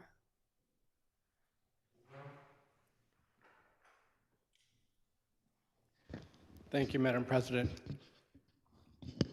I think really what this comes down to for me is choosing to look at the positive that we can do here. We've heard a lot about the chemicals and the bad impact, and I'm not going to argue that science. That's frankly beyond the scope, I think, of, or at least beyond my purview. What I can speak to here, however, is what I see as the positive that comes of putting in or replacing the turf field at Newton North. As an athlete myself, as a coach, as a proud father of a Newton North Tiger who's about to graduate this year, played 4 years on the turf fields there, and untold number of games around eastern Massachusetts on both grass and turf fields. I can honestly say I see the benefit that athletics have on our kids and myself as an athlete, even though an arguably aged one. I don't want to focus on anything other than the positives here. I think I just mentioned that. It does seem to me that we also have a very clear example of what happens when we overuse a lighted grass field. I haven't heard anybody bring it up here yet tonight, but I have seen it in the emails coming through. The Newton Highlands field was turned into a veritable mud pit within, I think, over the course of 4 to 5, maybe 6 months. And we had to take it offline for a year. An entire year we couldn't use the field because it was literally rendered useless. I do want to also bring up, like, when we start to talk about the balance between Newton South and Newton North, I agree with what my colleague, Councilor Lucas, has said a few minutes ago. I'm going to urge us all to pay attention to all of the athletes and the voices we've heard in the inbound emails and the phone calls and the texts I'm sure we've all been getting over the past several days, if not longer. And as one of the guys who ran for this office based on the strength of our athletic fields, at least in part, I'm going to encourage everybody here to support this motion. This is important for Newton. This is important for our athletes. And over the long haul, I'm going to continue to advocate for what I call and have been talking about is a plan from Parks, Rec, and Culture that addresses not only the playability of these surfaces, but honest replacements that are better for our environment as we continue to move forward, as we continue to look for replacements to PFAS and PFEs, because as a parent, I know we need them. So vote for this, and then starting in January, let's vote for moving forward and getting beyond these chemicals, these toxins that we know we need to get rid of, and that we already know are in untold numbers of products that we touch every single day. But let's support this now. Thank you. Thank you. Next is Councilor Bowman.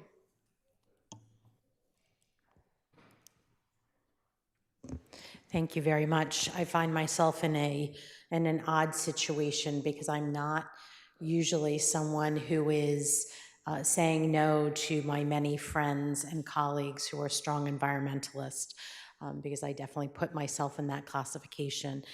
But I put this in the category, I will be supporting this item of, it's a much more complex issue. And, you know, I will say, I would just spend a little time reminding myself of all the components here, but do we have toxins? Do I believe that there are toxins in the turf fields? I do. But I do know that our children and we and everybody are exposed to toxins from many things. And if we look at studies that have been done of river waters and ocean plastics, you know, I think it's 90% of the plastics we find in the rivers are coming from automobile tires. And about 70% of what we're finding in the ocean is coming from automobile tires. So what I would challenge those who are concerned about the environmental impacts of PFAS and plastics on our environment is to get on board with reducing driving as well. I maybe could take, you know, feel a little more, you know, supportive of these positions if I saw these same counselors and some of our advocates strongly advocating for reducing the amount of it's also in pavement as well. And there's a lot of there's vinyl chloride in the tires that Councilor Maliki had referenced earlier, but we have a lot of PFAS and other harmful chemicals in our roadway surfaces in general as well. So when we talk about things like reducing roadway widths and reducing driving and trying to encourage people to walk and bike more and drive it, these are real. Let's think about the width of you know, and the amount of plastics that will go down in one turf field versus what we could achieve if, you know, we were truly committed to making Newton a more walkable and bikeable city. So, you know, this is a complex issue. I won't be on the council for further decisions on turf fields. I certainly think that, you anyone who's called for, let's do more to identify more fields. I certainly would have loved for the city to have been in a position or to have been even offered a chance to buy Mount Alvernia, so we could have had more fields that were under our control. I have some thoughts on that if any counselors want to work on something at the state level after this, but I do think that, seeking out more opportunities for that would be great. But what we're presented with today is whether or not we are going to make the current turf field safer for play and move forward on that. And I think for that reason, that's the question that's before us. And I think this is an opportunity for us to do that, and for the next council to work on how do we move forward on an expanded fields plan that enables, a better mixture of natural surfaces. And thank you very much. Thank you. Next is Councilor Krinsman. Thank you, Madam President.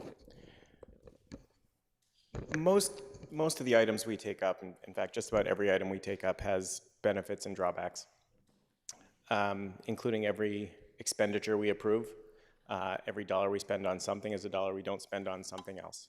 So although we are often unanimously agreed on a certain item, it doesn't mean that there isn't a drawback.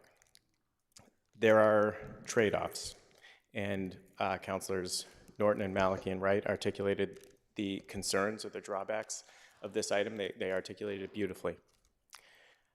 We've gotten several emails, including from several people that I respect deeply, about the concerns with turf. We've also gotten several emails asking us to replace this turf. I think Councilor Laredo and Councilor Lucas articulated beautifully many of the reasons why we're being asked to do that.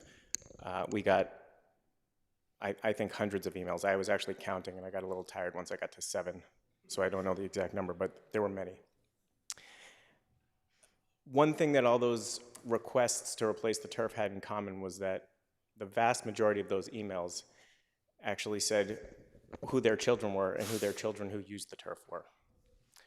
With the exception of one that I can think of, the emails in opposition to the turf did not have the same personal use with the substance at that field where we're being asked to replace this. So in addition to that, our city experts have asked us to replace this turf, which we know is long overdue. In my opinion, I think the benefits in this item significantly outweigh the potential drawbacks. I will be supporting this item. I ask you to support this item. I think there was even someone here who supports the item. I forget where. Right. So I think this is a good use of money. I think it's needed, and I'd ask you to vote for the item. Thank you. Thank you very much. Councilor Kelly. Thank you, Madam President. I agree with my colleagues who say that this is a complicated issue with pros and cons and drawbacks and costs and benefits, and I've traveled quite the road to my conclusion, which is not to support this item. I too had 3 children who grew up playing softball, baseball, soccer, and lacrosse. 2 graduated from Newton North. They were not just all athletes, but they played sports and were outside. So that's where a lot of the conflict comes in for me, because I hear and I understand the need for more field space. I was the first open space coordinator for Newton, and I'm very well aware that we do not have enough field space. However, my journey has taken me to, I think I listen to different experts than some of my colleagues. I actually am listening to the scientists and not the users as experts. I'm reading about the PFAS. I'm concerned about the toxicity. I want the children and the adults and the animals to be safe, both health safety with the PFAS and the forever chemicals, as well as from injury, orthopedic injury and heat-related injuries. I think I've come to wanting the long view rather than the shorter, convenient view. I don't want to regret this in the future. I think a stopgap measure that's unsafe is not a good choice for us to be making right now. I think that when we talk about safety for the children, not installing synthetic turf is by far a safer option than installing it. So I am taking the safer, inconvenient path, and I know I'm in the minority, but I do want to speak to that because I think we need to look for the long-term environmental and health benefits of not using turf on public land. So I'm a no. Thank you very much. Councillor Grossman. Thank you, Madam President. Councilors Bowman and Krinsman summarized very clearly the way that I feel about this, and benefits and costs is the calculus that continues coming to my mind. I really respect the passionate, well-researched and reasoned arguments by my colleagues, especially Councilors Norton and Maliki, and some of the very well-respected experts in our community who have provided information on this. I've learned something. And as Councilor Bowman said, I believe that the concerns that you've raised are real. I also believe that the ability of our young people in our community to get outside and play sports and be on a team is so vital to their health and wellness and our community's health and wellness. And we're always making trade-offs and judgments about health and wellness for our children in our community. I was thinking about my kids who are 12, 9, and 19 months. I was thinking about my daughter's cell phone, the many long hours I've spent thinking about the science behind what is happening in me placing that device in her hand, and the reasons that she has it, and the trade-offs that come with it. I think about it with the food we serve our family. There are just countless examples of times that we decide that the benefit of something that we know has some harm outweighs what we believe that harm to be. And I do believe that there are so many other toxins in our environment in other ways that would be more impactful and more important to prioritize. I just don't see this as the place to say no. So I am supportive of this item, and I also just want to thank everybody who's here tonight to show their passion, support, and commitment for what you believe, whichever side of the equation you're on. Thank you. Thank you. Councillor Leary, you're next. Thank you, Madam President. The night gets long, and a lot of my colleagues have already given their opinions, and I respect all of them, but I'm going to align myself with my colleagues, Laredo, Krinsman, Lucas, Oliver, Bowman, and Grossman, who have been very articulate and already made all the major points. I'll just say that for me, it comes right down to cost and benefits. And I spent probably the last 3 years working with advocates because field space was such an issue, and I learned so much from so many of you. I don't want to see our kids playing in muddy, slippery, dangerous, unplayable patches of mud, which is what will happen. It's so important for us to have places where kids can get outside and play. There's really no easy alternative. And again, it's about choice. But I'm coming down on the ability for Newton North. I'm an alum, and my 2 kids are alums at Newton North, to have opportunities to really enjoy athletics and sports. And this, for me, has come along the last 3 years. I'm really pleased to see this happening. I am keeping my ears and eyes open to some of the concerns that we have. But I will say most of them have been already raised. I'm not going to repeat them. But I would say one of my big issues is banning disposable plastics. You know, we have microplastics in placentas now. They're in all of us. There's so many areas that I think are so critically important for us to work on. And Councillor Grossman mentioned more of those as well. So I will be a big yes on this. And I also just want to say it's great to see you all here. Please come and watch us. Public participation is so important in local government. It greatly impact your lives. Pay attention. We've gone on too long without having these voices in City Hall, letting us know how you feel and showing your support or your concern for issues. So thank you for being here. Thank you very much. Councillor Danberg.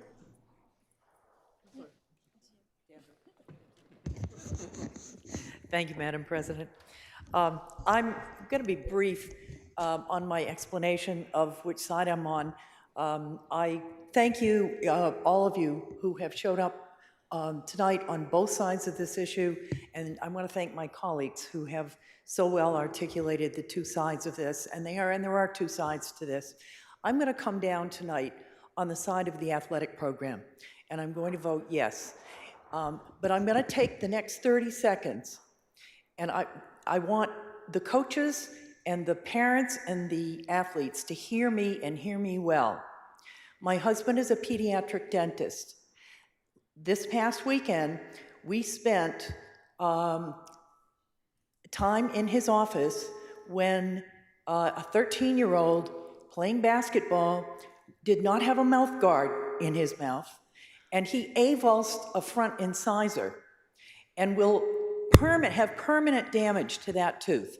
They reimplanted it, they splinted it, it'll last for a while, maybe he'll have it forever, but it has to be root canaled, and it's not a natural healthy tooth. Do not ever, ever go out onto any field or play any sport unless you have a mouth guard. Is that clear? Thank you. Thank you. That commercial was brought to you by... Councillor Norton, you have spoken for 5 minutes. How much time will you need? Very brief, 30 seconds. Councillor Norton would like another 30 seconds. All those in favor say aye. Opposed, no. Please go ahead. Thank you. So I can see where this is going, and I just want to offer something else, food for thought. Turf is made of plastic, which comes from fossil fuels. The burning of fossil fuels leads to climate change. Climate change leads to heavier rainstorms, leading to the need for more turf fields. Inconvenient truth. Thank you. Thank you, Councillor Norton. Is there anybody else who wants to speak? I think we can call the roll on this one. Councillor Baker. Aye. Aye. Councillor Bowman. Aye. Councillor Crosley. Aye. Councillor Danberg. Aye. Councillor Downs. Councillor Gentile. Aye. Councillor Greenberg. Aye. Councillor Grossman. Aye. Councillor Humphrey. Aye. Councillor Kalis. Aye. Councillor Kelly. No. Councillor Krinsman. Aye. Councillor Laredo. Aye. Councillor Leary. Aye. Councillor Lipoff. Aye. Councillor Aye. Lucas, sorry. Councillor Maliki. No. Councillor Markowitz. Aye. Councillor Noel. Aye. Councillor Norton. No. Councillor Oliver. Aye. Councillor Ryan. Councillor Wright. No. President Albright. Aye. Motion carries 18 yeas, 4 nays, 2 absent.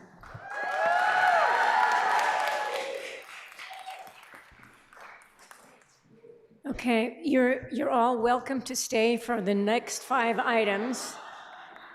But if you could leave quietly, that would help a lot. Madam President, could we take a Okay. short break? Yeah, let's take a short break while Okay, we're thank you. letting them go. I got to use the bathroom. Pardon? 5 minutes? 5-minute break. Maybe I'll run.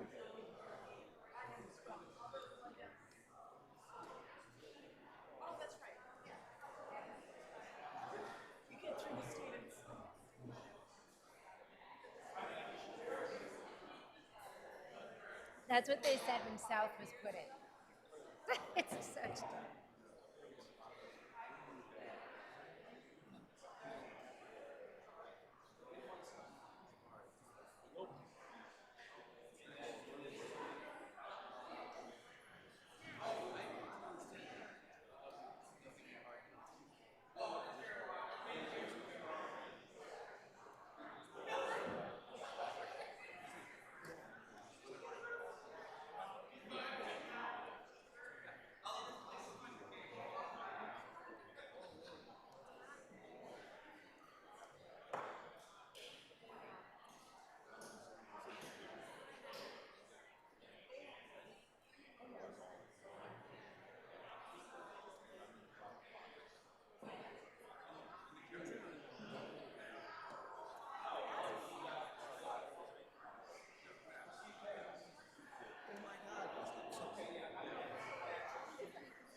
Are you still going through your desk?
Time to get started again.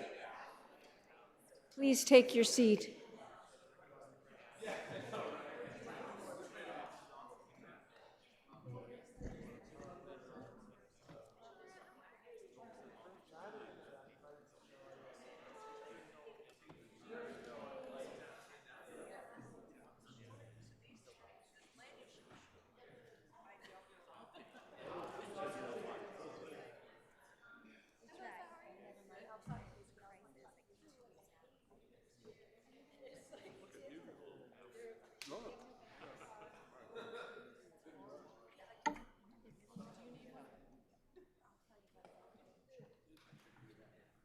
Okay, are we all back?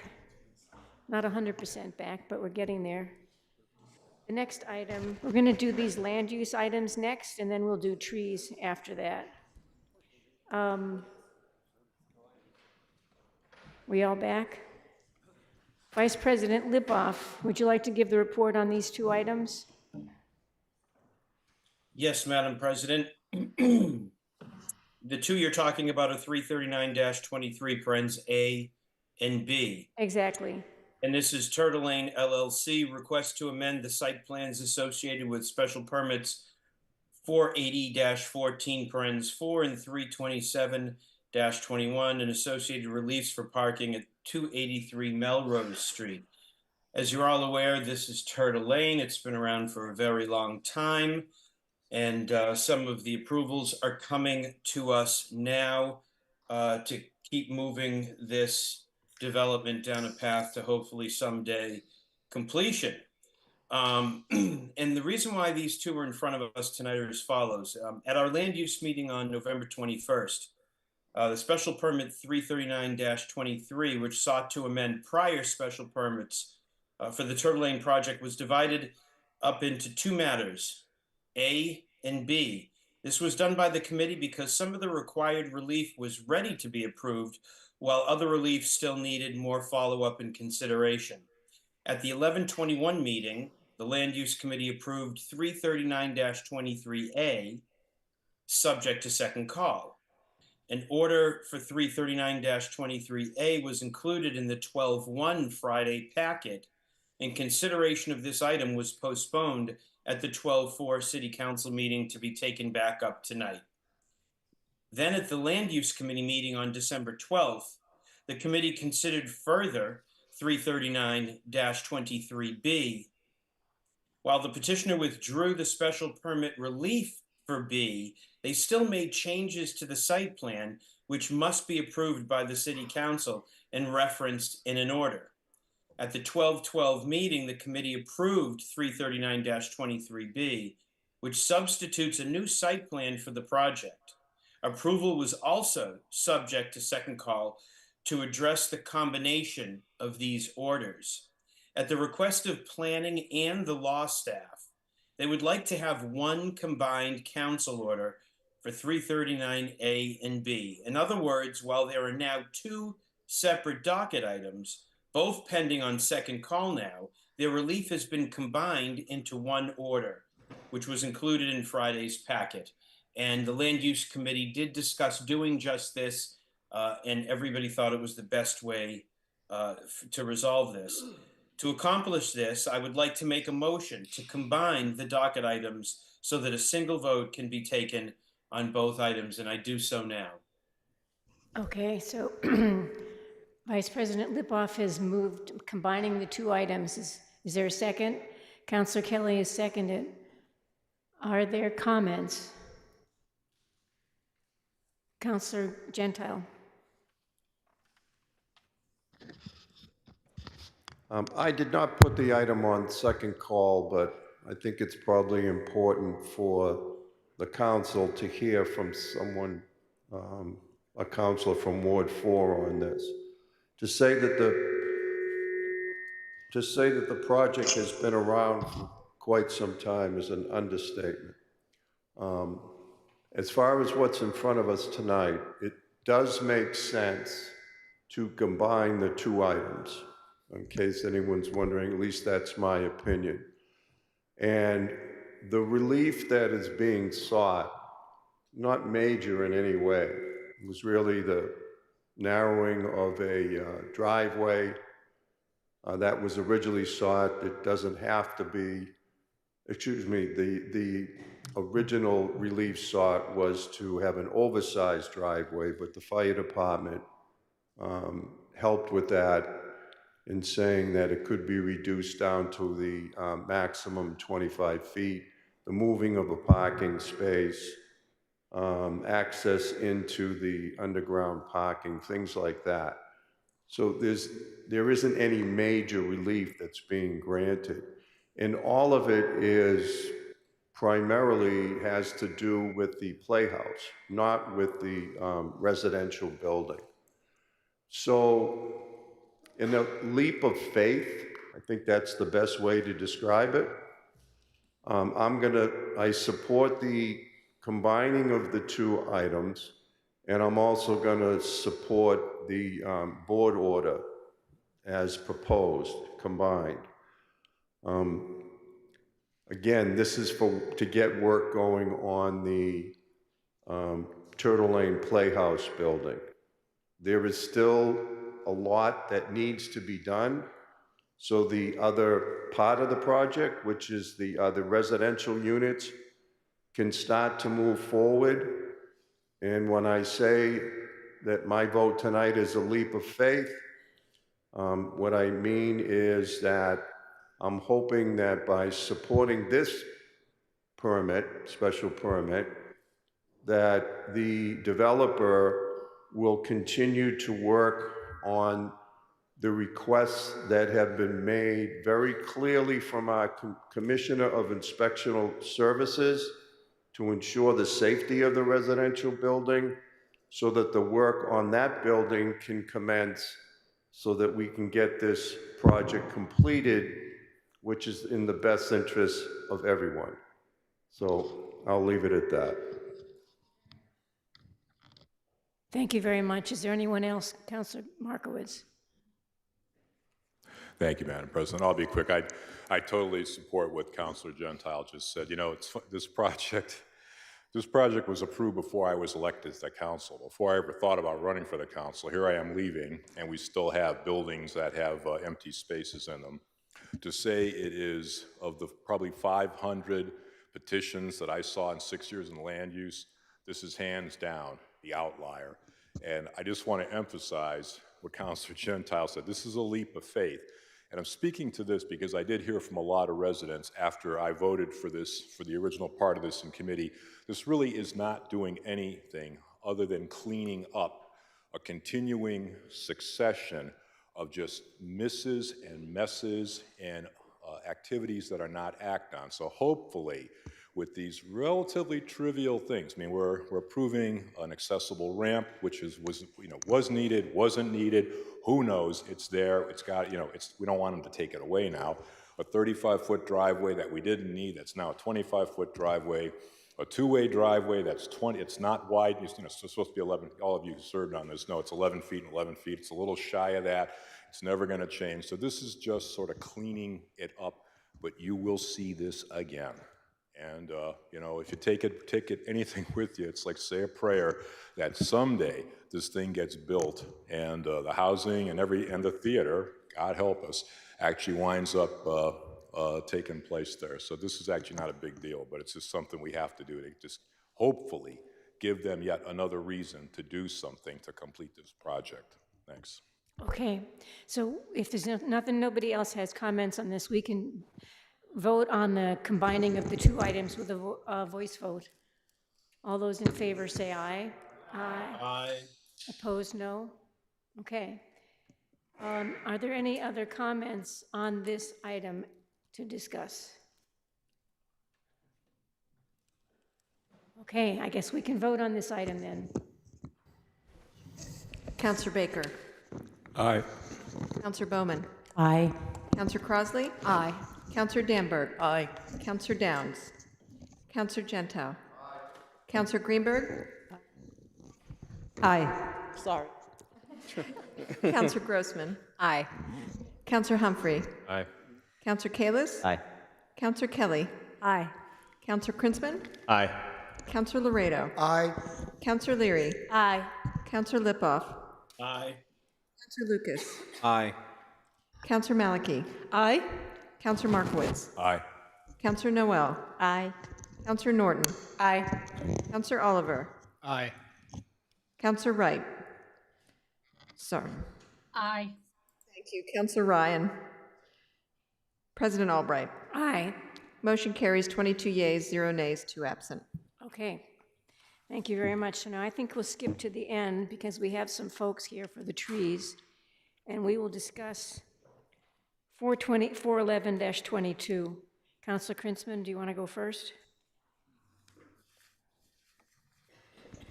Thank you, Madam President. Item 411-22, right? Yes. Programs and services met on this item many times. I actually don't know how many. I think it was 11 or 12 times to discuss this item. This is a request for amendments to Chapter 21, Article 3, trees, to extend tree protection and update permits.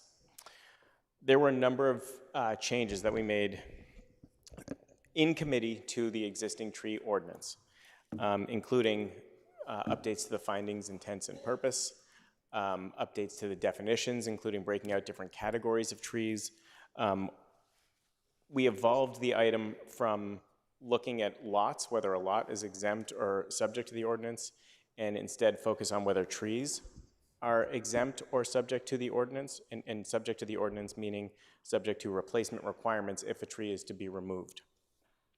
One of the major exceptions that evolved, there is currently an exemption for single and two-family residences under certain circumstances. We sort of recrafted that to be 1 and 2 family lots where an individual owns the lot and is not planning to construct and does not conduct any construction for 18 months following the permit application. If an individual does engage in construction activities after this, subsequent to the tree permit, they'll then be subject to the replacement requirements of the ordinance, as would a new owner who takes over that parcel. There are, again, a number of requirements about a tree plan, a flood plan, instances in which an arborist has to be hired to develop the plan, and numerous requirements about which trees are to be replaced, including trees 6 inches and larger. For trees that are 25 to 40 inches, they must be replaced 1.5 to 1 in terms of diameter breast height. That's the way we measure the trees. Hopefully folks have read through the materials and are familiar with that concept of DBH. Trees with a DBH of greater than 40 inches and up to 55 inches must be replaced at a 2 to 1 ratio. And trees with a DBH of greater than 55 inches must be replaced by 3 to 1. In addition, there is a schedule so that individuals can make a payment in lieu of replacing the trees. That schedule is required to be prepared by the tree warden and published every year. Hopefully folks have seen the proposed schedule for 2024 that the tree warden created and provided to us in time for this meeting so that we could all evaluate that as well. Again, that schedule is not part of the ordinance. What the ordinance says is that the tree warden must annually update that schedule. And we updated some of the enforcement mechanisms as well as the notification mechanisms included in the item. The committee vote was 6-0, and I believe the item was postponed until today. Thank you very much. So, Councilor Norton, you put this on second call, and I understand from the group we have 6 amendments that are being proposed. Right. I have a few remarks going out with a bang. And I'm going to need more time, but you'll let me know when. Why don't you just start by asking for it? Can I ask for 2 extra minutes? So Councilor Norton has asked for an extra 2 minutes. All those in favor say aye. Aye. Opposed, no. Please go ahead. Thank you, colleagues. This item is about Newton doing more to protect our tree canopy, specifically on private property. State law, Massachusetts General Law, Chapter 87, governs public shade trees, and while we could be doing more to invest in our public trees, this ordinance is not about that. The impetus for this was that Councilor Maliki and I know many other councilors, were hearing from constituents concerned about the loss of existing tree canopy, and especially mature trees on private property, pointing to the limitations of our existing tree ordinance. In fact, 56% of Newton's tree canopy is on residential properties. So if we care about tree canopy, we have to care about trees on private property. So we started working on this in early 2021, and here we are, second call at the very last meeting of the term, which speaks to how complicated the issue is.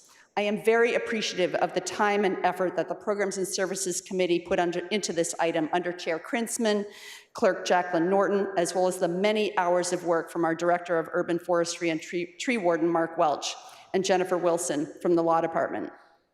We started by looking at the ordinance Cambridge approved in 2019 and modeling ours on what they did. Where we ended up 2 years later is not as strict as what Cambridge did, but we do believe it is better than what we currently have, and that with some amendments in particular that we are proposing, that it can be even stronger. It does not take long when you start getting into the details before you hit the wall of private property rights, so I want to start by addressing that head on. We already restrict a lot of things that people can do on their private property related to the environment. You cannot burn leaves on your own property. You cannot bury trash on your own property. You cannot dump motor oil into a stream running through your property. So we already restrict private property rights when it comes to protecting our environment and public health. What this ordinance is about is expanding that protection to trees. Yes, we have a tree ordinance on the books that technically does that, but it really only applies to developers. But the benefits provided by trees don't only exist on properties being bought and sold by developers. What are those benefits?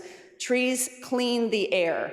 Trees cool the air. Literally, when your neighbor cuts down their trees, you will have to run your air conditioner more. Trees absorb stormwater, mitigating against flooding, very timely today. Trees reduce noise. Trees provide habitat for birds and wildlife, increasing biodiversity, which is currently plummeting. Trees sequester carbon dioxide, addressing climate change.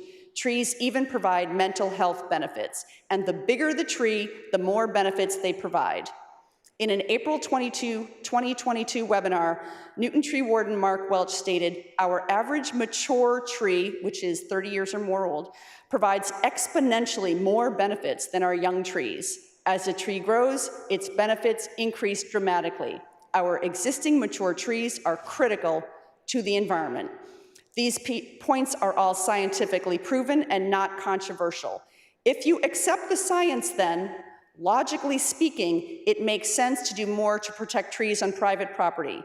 Because when your neighbor takes down a tree, they are affecting your air quality, your air temperature, your flooded property, and more.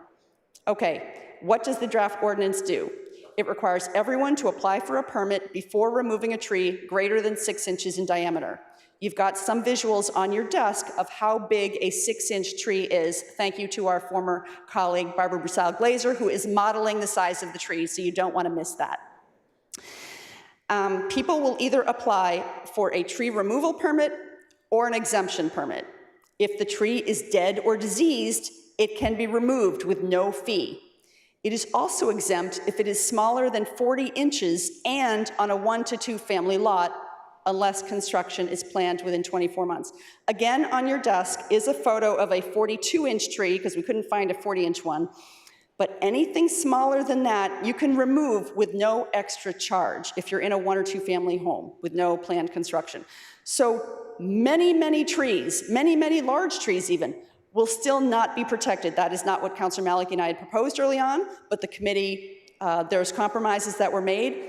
But at least now some very old large trees will have extra protection.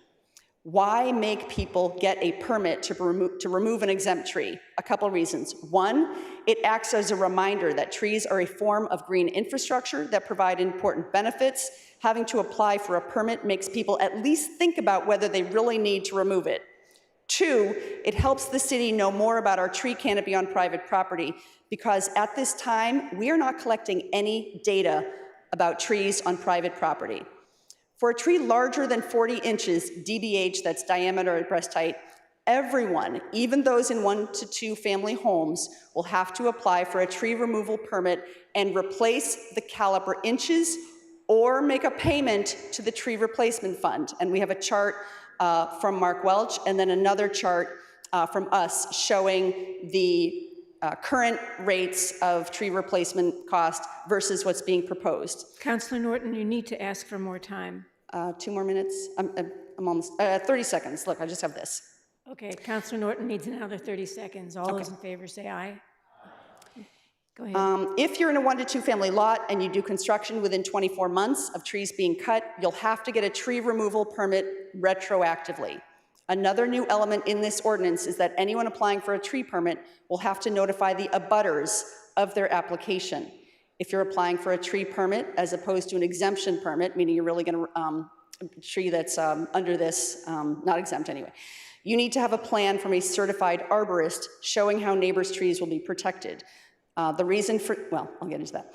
Lastly, the Newton Cemetery was exempted permanently from any requirement to replace trees that they removed. That was not our preference. The committee voted that way. It is what it is. The ordinance does not prohibit you from taking a tree down. It just says under certain circumstances, you will have to replace the caliper inches or pay into a fund. That is the summary. If you accept the science that trees provide substantial benefits to public health and the environment, then you're gonna think it's okay to put some kind of barriers to removing those trees. And you may be disappointed, as many people that we've been hearing from are, that the changes did not go further. If you don't accept the science, then you're gonna think this is a massive intrusion into people's rights, when maybe they just wanna stop leaves and needles from falling in their yard, or they wanna build a shed, or they wanna install a swing set, or whatever reason someone might have for taking down a tree. So it's science and public health over here, no science being cavalier about trees over here, which is what we are doing now. And that I'll save more when we get to the amendments. Thank you. Okay. Comments? Okay, then maybe we just get right to the amendments.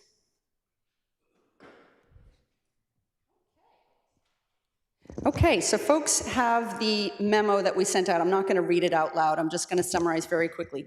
The first amendment is about requiring that a tree plan be developed by a certified arborist. The reason that we think this is a good idea is that right now, when Mark Welch gets tree plans from developers, they are, informal would be to be very generous. Chicken scratch, inaccurate. It's really not done by an arborist. It's not done by people who know things about trees, care about trees. So often he and his team have to go and confirm and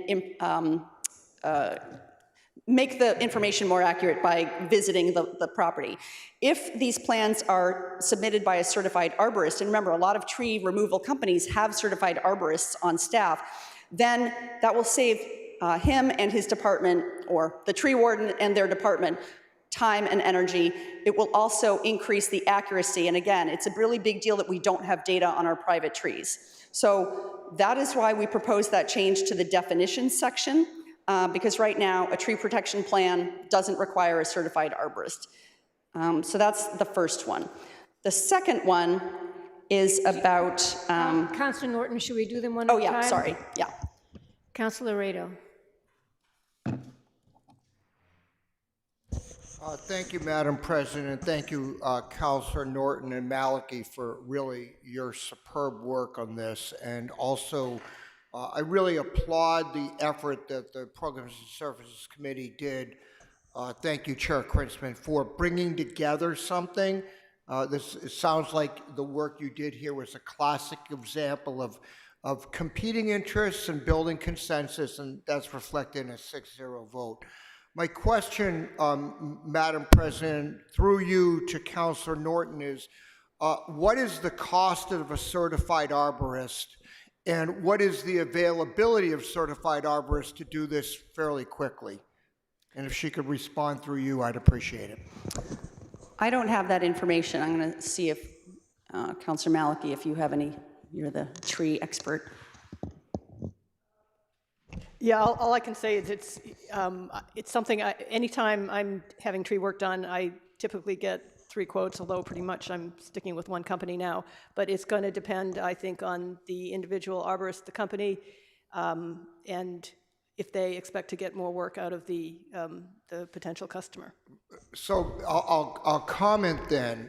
We are, through this ordinance, imposing a cost on folks, which, you know, is a balance, but I think we're saying, or we'll be saying if we vote for this, is collectively, that is something that generally benefits the welfare of the city, and so it's appropriate that folks in the city, and we're exempting 1 and 2 family, I understand that, bear the cost. But I'm very concerned about not knowing what the cost or availability is of having to find a certified arborist. I am fully appreciative of not overburdening the tree warden, and that is a very legitimate administrative concern. I personally, and I know my colleague from Ward 2 will not be with us, at least physically, next term. I fully expect to be hearing from her on a regular basis on these issues. But I really think this is one where before we impose our collective will, we need to have a better understanding of the implications. And if the cost is relatively minor, you know, say a couple $100 or something like that, and I suspect it's not, anytime you get a professional to start providing affidavits for something, they're putting their reputation on the line. They're going to charge you for it. But that, to me, is critical, and without that information, I can't support the amendment. Thank you. Thank you. Councilor Noel.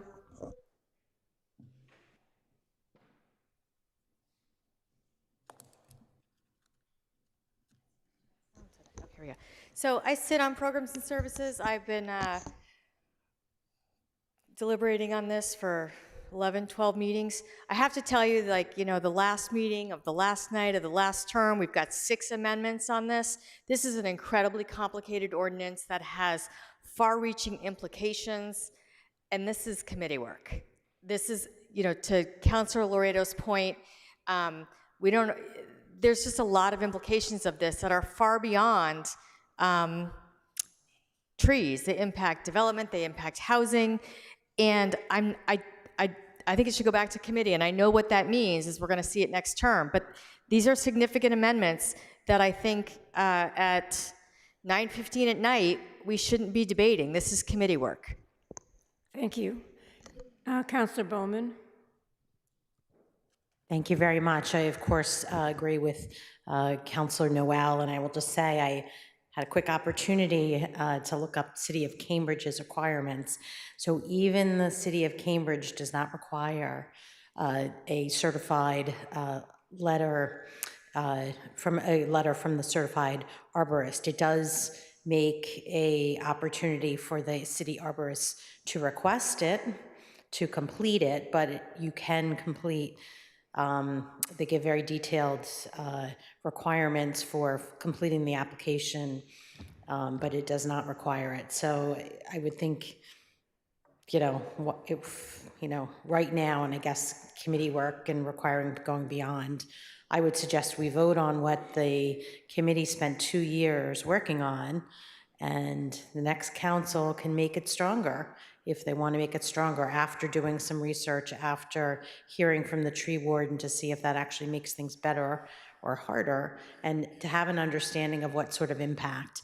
If getting a certified letter means, a plan means you need to wait 4, 5, or 6 months for an arborist to complete it for you, I think that's gonna, add a lot of hardship. So I would vote for just moving forward with the plan as approved by the committee. Thank you. Thank you. Councilor Gentile. So I am one that is concerned about government overreach and exactly how much we tell people what they can do with their trees that they bought when they bought their property. However, you all set over there, Counselor? Is that the white flag? No, all right. And it pains me to disagree with my friend and colleague from Ward 2 on her last night, especially. But I think that I came in tonight prepared to vote on exactly what came out of committee. In some aspects, I think it goes a little bit too far. I don't know why you need certain things if the tree's gonna be exempt. If the tree is exempt, let the person take it down. They don't need to do some of the other things. However, in this spirit of compromise, I think Councilor Bowman hit the nail on the head. We should approve what came out of committee, and if we need to go further, we can go further. To the question posed by Councilor Rado, I mean, if you just look at the first requirement of a tree plan, it talks about the certified arborist has to show on a plan the location, the type, and the size of each tree, 5 inches and larger. That's every tree in the lot, as I understand it. There's no certified arborist that's going to do that for a couple of $100. I mean, number one, he's got to go out and measure the trees. And if you have, 10 or 12 trees on your lot, that's going to be an expensive item, which is why I can't support the amendment. I don't know if I can support any of them, to be honest with you, which is why I would just as soon see us vote on what came out of committee. I'm prepared to support that and, see how it works, see what our tree warden thinks. Thank you. Thank you. Councillor Crosley. Thank you. I rise to mostly agree with Councillor Gentile and Councillor Bowman. These amendments came up too late, as did my own and Councillor Kelly's, but ours are not to strengthen the ordinance or make it stricter. Ours, we believe, are to reduce the burden a bit and make it more fair. But I actually have a lot of trouble with the costs that are already going to be proposed on our private homeowners. It's very different to me to restrict what someone does if they're going to raise the house and clear the lot, or if they're going to wantonly, take down trees like too much without, but I don't see homeowners doing that. I'm in this line of work. I don't see them doing that. Most homeowners, nearly all homeowners, care a great deal about the trees on their property and, are sad when one is, damaged or ill or whatever. So, and, not wanting to take them down. The removal of a tree is extremely expensive. But these fines that are being proposed to homeowners to build on land that they are able to build on today by right are enormous. And I don't call them fees, I call them fines. So I don't know how the council wants to proceed. If you want to proceed, I just need to say this. If you want to proceed and not take up any amendments tonight, then to me, the ordinance, apologies, I know how many meetings you had. I was only able to attend 2, the public hearing and the last one. And I said some of these things at each one. But to me, it's not ready for prime time, that it is complicated. There are many complications about it, and we should do this very carefully and with a great deal of thought to the practical implications on the general public. Thank you. Thank you. Councillor Kalis. So I too agree with Councillor Bowman and Gentile and now Crossley that if possible, I think looking at the ordinance that's been crafted without the amendments is probably the way to go to get something done. I do agree with all the amendments that I see here from Malachi and Norton. I've planted trees, I've taken down a tree, I take care of other trees, and I always use an arborist. I always get 3 quotes, they come within a week. So, and it's always a couple $100. So, but I can't say for a plan what it is. I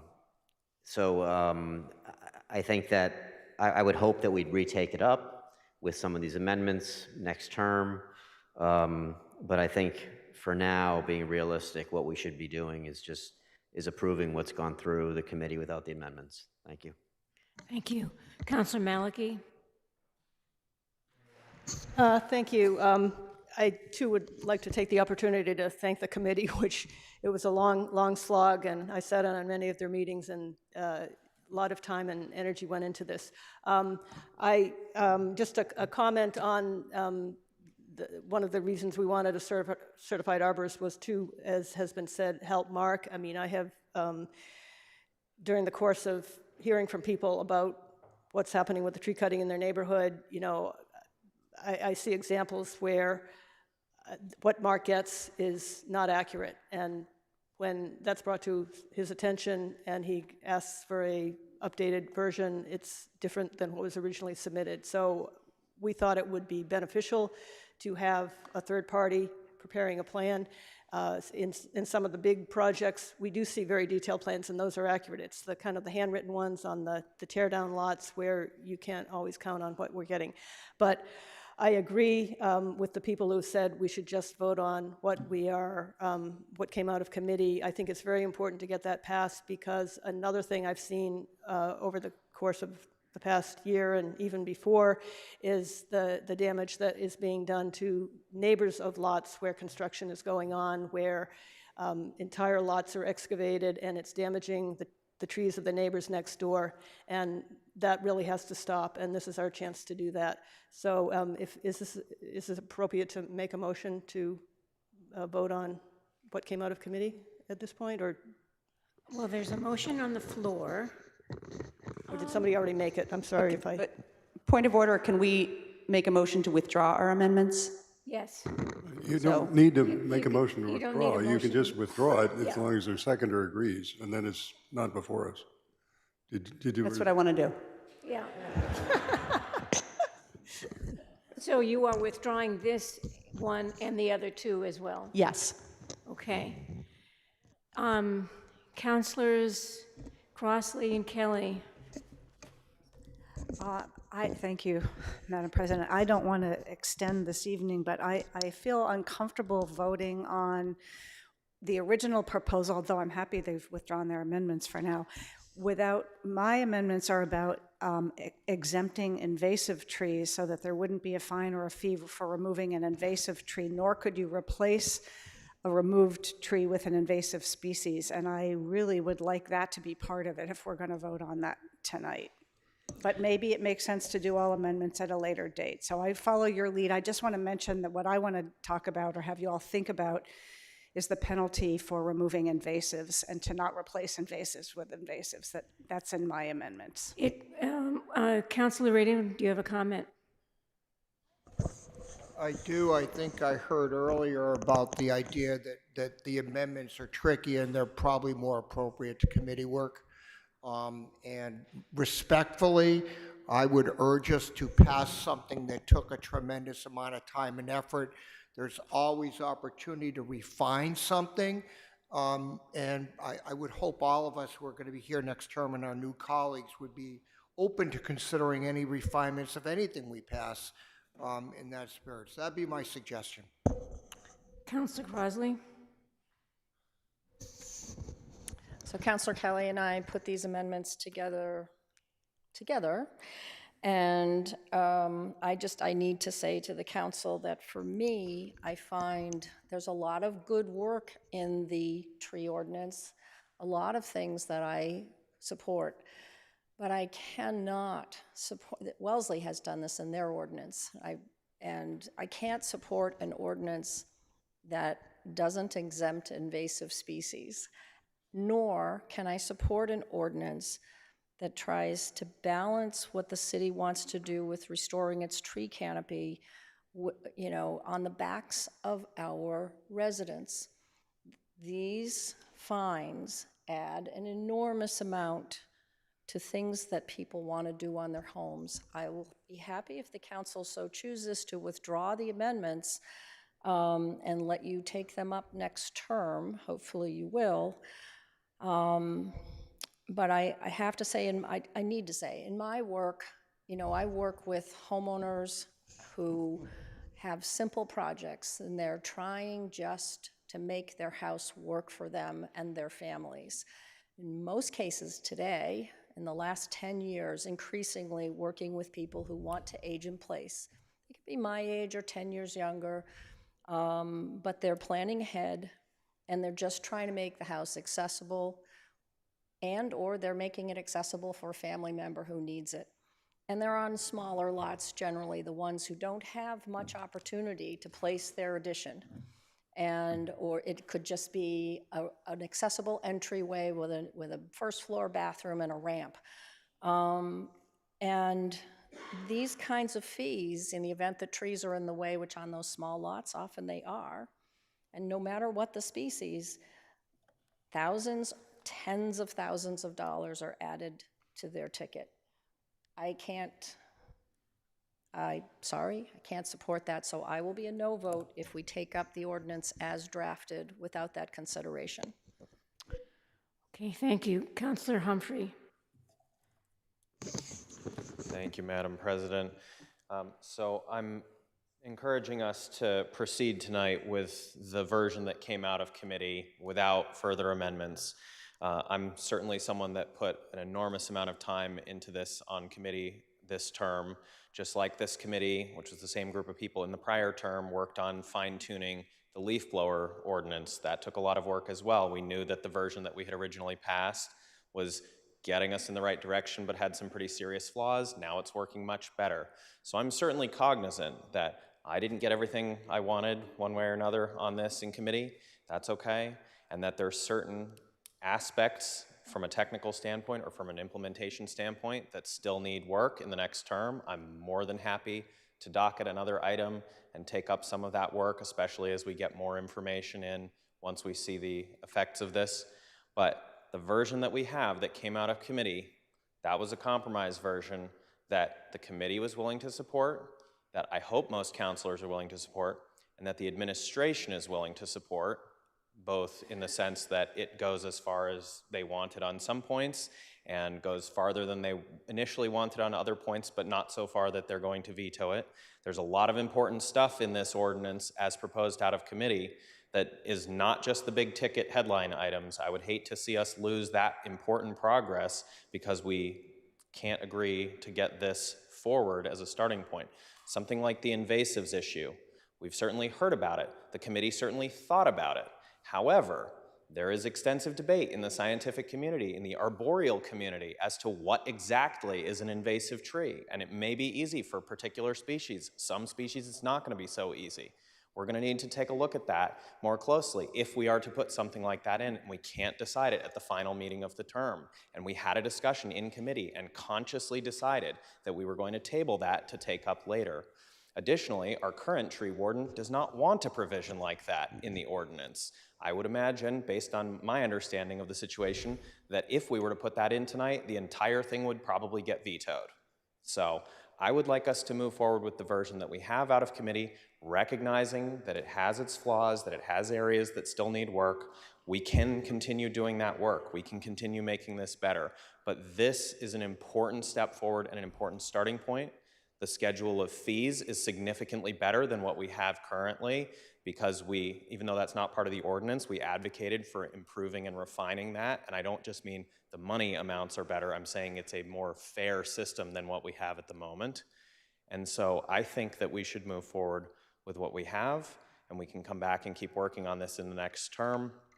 But I would really hate to lose the tremendous amount of work that this committee has put in on this because some people are not happy with specific points or think it didn't deal with specific points, even though we did think about these things and we were not necessarily able to reach a resolution immediately in this term on those points. Thank you.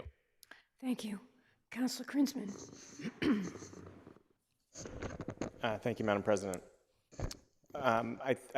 First of all, thank you for all the nice words that folks said about the Programs and Services Committee. On behalf of my colleagues on Programs and Services, thank you. We did work hard. We did deliberate over this many times with painstaking precision over the wording of the ordinance. I think the committee did good work. It's possible it wasn't perfect. I'm not going to be offended if there's an amendment. If folks want to amend it, that's okay. That's the nature of business. There's, 8 specific counselors on that committee. Maybe we didn't get it right. That's okay, nothing personal. I think the committee evaluated competing interests I think the committee evaluated competing proposals in a number of different perspectives and developed a balanced, sensible proposal. I don't think it is cavalier about any trees. I think it's deliberate and thoughtful and balances interests in terms of property owners and environmental interests. So I was pleased with what we came up with. My wife and I look around our property, and I know many homeowners that look around their property and they see trees, and they think that that could fall on my house. My wife and I look around, we have 3 kids in our house. More importantly, we have 2 dogs in our house. There are many reasons why people want to remove trees. We have taken those interests seriously in this proposal, and we have developed an ordinance that is environmentally sound and recognizes property rights and the rights of our citizens who have elected us. So I am happy to support this as is. And again, if we want to take up these 6 amendments, again, we've been at this for several, look, I've been working on charter reform since 2016. Nothing's happened, and I'm still working on that. So I'm okay with taking a few more minutes to get the right proposal, if that's what it's going to take to do it tonight. But thank you for all the kind words. I don't see myself supporting any of the amendments because I think the committee did good work, but I'm not offended if we want to take them up. Okay, thank you. Councilor Danberg.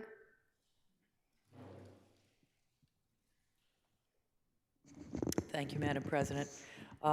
And thank you to the Programs and Services Committee for all the hard work that you've done on this. I know how long you've worked on this. There's a lot of good stuff in here. There are some things in here that trouble me. The invasive species issue troubles me, and I thought about, well, what would happen if you took a tree down and then you had a change in a member of your family's health, let's say. A family member might need to move into your home, and you might need to add on a bedroom and a bath or an ADU right where you took that tree down. And you can't tell whether that's going to happen within 18 months of when that tree was taken out. And that could very well happen. And I do not think that we should penalize, and I agree with Councilor Crossley, this is not a fee. You get something in return for a fee. This is a penalty.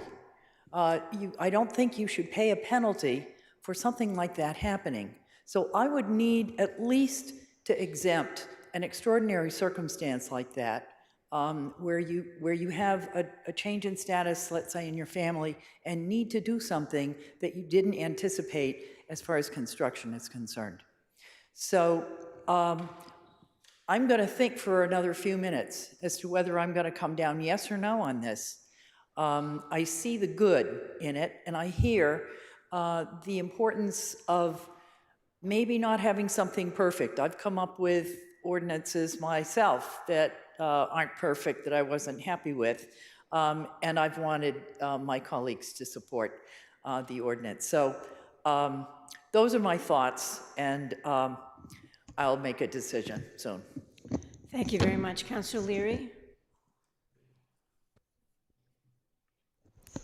Thank you, Madam President. And I will also sing the praises of the Programs and Services Committee for their hard work.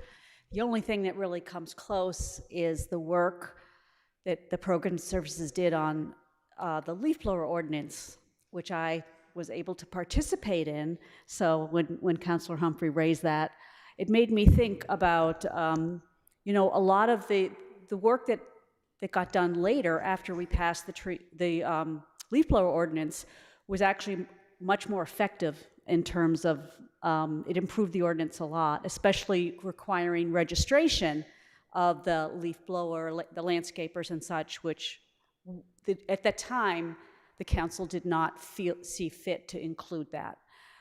So I do believe that if I will be supporting the ordinance, I wasn't happy about the invasive species, and I think that's something we should look at next term.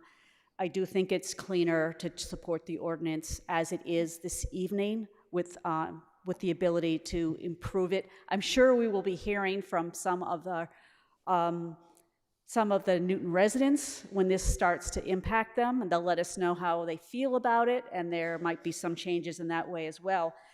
And I felt very strongly about the invasive species until I realized I think I have one in my backyard that I really like. The white mulberry tree where the orioles and robins and birds feed, and I really enjoy it very much. I'm still not sure whether it's a white or a red mulberry tree. One of them is considered invasive and in disturbed forests. So it is complicated, but I will be supporting this wholeheartedly this evening. I do think the ordinance may need more work, and I'm willing to work on that next term. Thank you. Okay, thank you. Councilor Baker. So, Madam President, I've heard a number of comments, but I have not heard yet whether there are any amendments now proposed. If they're not, then I hope that we might move forward with the vote. But I want to honor my colleagues who had expressed concerns. But if there are no amendments, then I hope we can proceed. So Councilor Baker is asking the maker of these last three amendments what you'd like to do. Councilor Kelly. Well, it was my understanding that it was a sense that we shouldn't take up amendments tonight. However, I would be much more comfortable voting for this if we voted on the amendments about excluding penalties for removal of invasive species. I would be more wholehearted, like my colleague Councilor Leary said, about supporting it if we could exempt the invasive parts of it. But I don't want to drag this out, and I don't want to support amendments if we're not going to be talking about amendments, or I would vote in favor as long as you don't enforce it in terms of the invasives. Or should I just move the amendment and then we can decide whether we want to take that or not? Yeah, I mean, I think if you want the amendment, then go ahead and do the amendment, and then we'll vote on it. Okay, well, there are, oh, sorry. You had the floor, actually. Councilor Baker.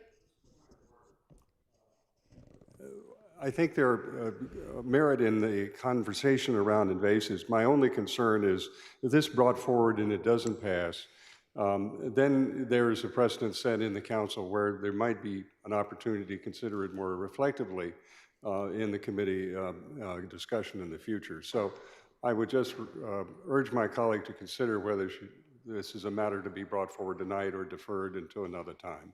That way we could vote it and it is not tainted by a negative vote, which I fear might be the result of the amendment proposal. I share your fear through the president. If you cannot enforce it in terms of invasives, then we can vote on it. We can't. That's a whole I'm sort of amendment. joking on that.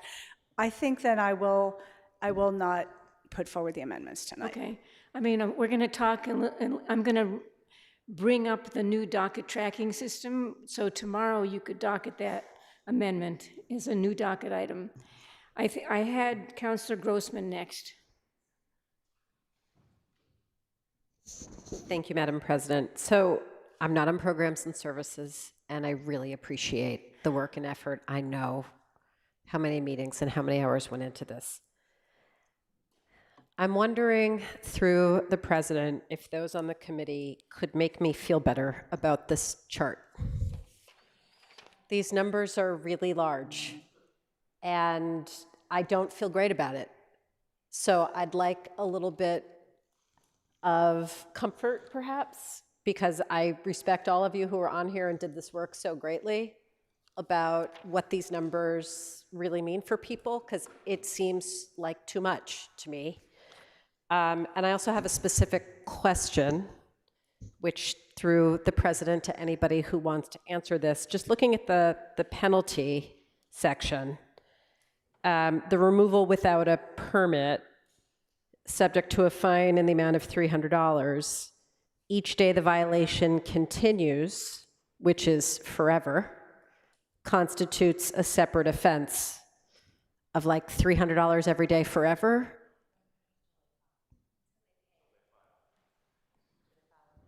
Okay, and then if they then file their permit and they've taken something down that they shouldn't have, they're then responsible for paying whatever this is.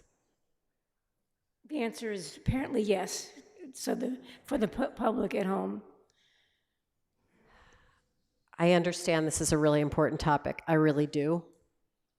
I guess it brings me back to this chart. It feels like a lot. If somebody could help me feel better about that. Thank you. Can I make a suggestion? Because I think there are a number of people who brought up that chart, and the committee had no authority to set the numbers in that chart, but it could be appropriate for this council to send a resolution to the mayor asking that that chart be reviewed, just as a thought, just as an idea. Councilor Krinsman and then Councilor Maliki. Thank you, Madam President. I'll just provide a little information. I don't know if I'm going to set your mind at ease, stir you up, but I'll provide a little information. One of which is the chart only comes into play if the replacement trees are not planted. So option one is to replace the DBH that you are removing with, again, according to that schedule, sometimes it's 2 to 1, sometimes it's 3 to 1, depends the size of the trees, but you can replace the trees, and then there's no payment in lieu of. The payment in lieu of, the genesis of that, or the language that the committee passed, was that the replacement, the cost, the amount to replace the trees, the payment in lieu of, would be the cost to replace the trees, the cost to maintain the trees for the first 5 years, and a payment to account for the environmental impact of having removed the trees. The numbers you see reflected there reflect the tree warden's implementation of that standard using, I forget where the calculation came from, but there was some calculation that the tree warden used to develop his assessment of the environmental impact. And so that's where those numbers come from. Whether it sets you at ease, whether it's too much, too little, that's certainly a matter of opinion. Thank you. Thank you. Councilor Maliki. Thank you. I hope I can set Councilor Grossman's mind at ease a little more. The $300 per day fine concept is, it's in the current ordinance. It's the way things work because the $300 fine is for violations of anything. Well, you know, whether it's trees or something else, that's kind of a state limit and it doesn't get updated for inflation, so the $300 is a way to make it actually effective when you've got somebody doing a multi-million-dollar project, and $300 once isn't going to be much. If you look in your memo from the three of us, there's on the pretty sort of three pages, 2 pages in, there's the same table that Mark provided, and it also has what we don't know what 2024's rates under the current ordinance will be, but it shows you what 2023 rates have been on a caliper inch payment in lieu basis. So it's kind of the same order of magnitude, hopefully increasing a little bit enough to make developers think a little more about trying to not cut down trees instead of just clear-cutting lots. And as Councilor Krinsman said, it takes into consideration the environmental mitigation of the loss of the trees that are being cut, as well as the cost for what it would cost Mark to plant and care for replacement trees if they're not planted on the property. Thank you. Thank you. Councilor Noel. Thank you. I just want to provide a little more context for Councilor Grossman. So there were some of us on the committee, as we were rolling along, and I would count myself among them, that felt like we were in a place that maybe I'll speak for myself. I felt like at times we were in a place we shouldn't be, going back to Councilor Gentile's private property rights comments. And it felt like the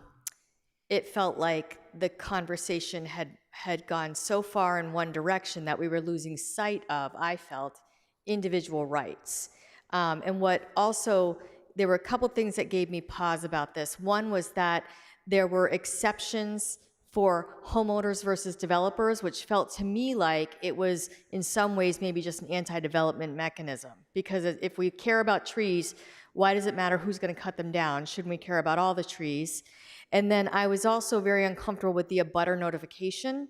The argument being, which I could appreciate, that if you cut down a tree on your property, it's going to affect the air that I'm breathing on my property. But I wasn't comfortable with this idea of neighbors reporting on neighbors, and this idea that if you want to put in, if you're going to cut down a tree for something that's going to better suit your family, that your neighbors could have a say in that. I never felt completely comfortable with. So as Councilor Krinsman mentioned, this is the final product, but it was tough. And there were moments where I was like, what are we doing?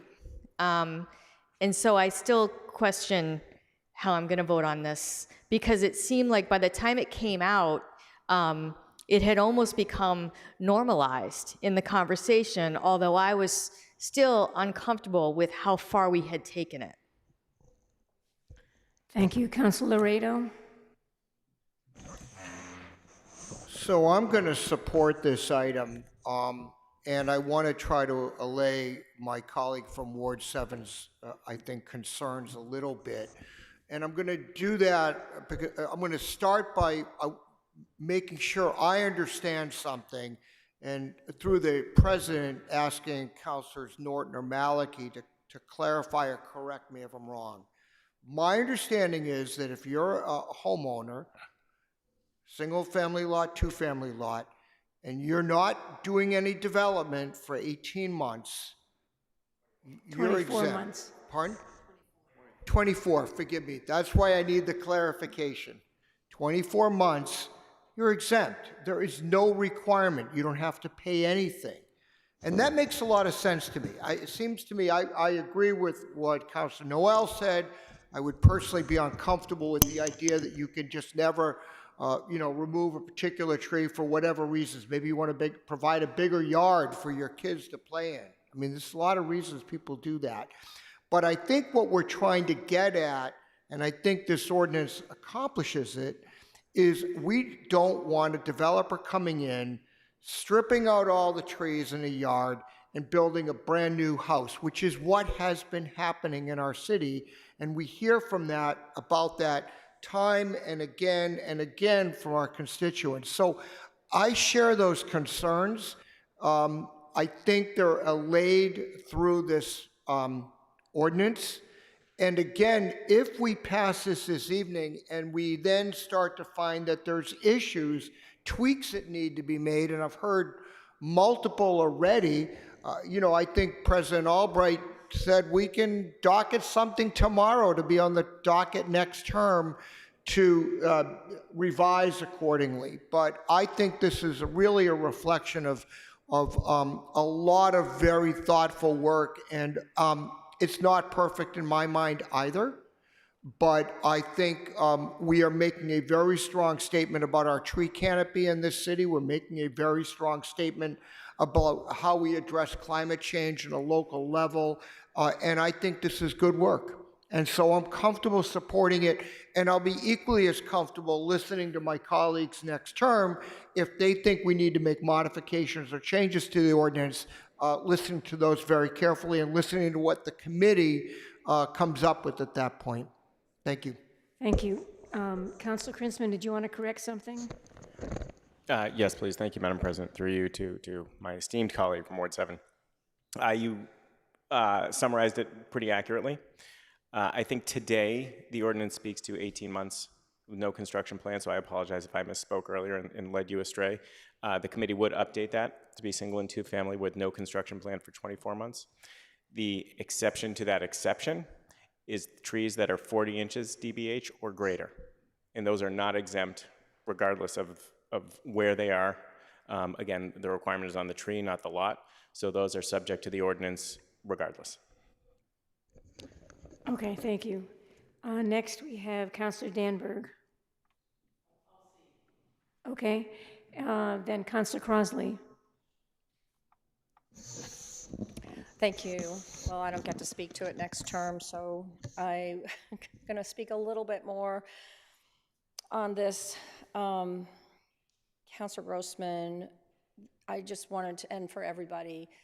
It's not realistic to replace 20, 30, 40, however many inches of tree caliper on the same site. If you're planting actual trees that, of course, grow, right? So you're planting a 2 or 3 caliper inch tree, and you need many, many, many of them to come up with the 1-to-1, 1.5-to-1, or 2-to-1 ratio of whatever trees you're taking down. What doesn't make sense to me is, and I think you still can get at the developers who raise the site, is why are we putting a barrier in front of the average homeowner who needs to do something to their home to accommodate their family, whether it's to make it more accessible or the ADU for their parents or whatever it is.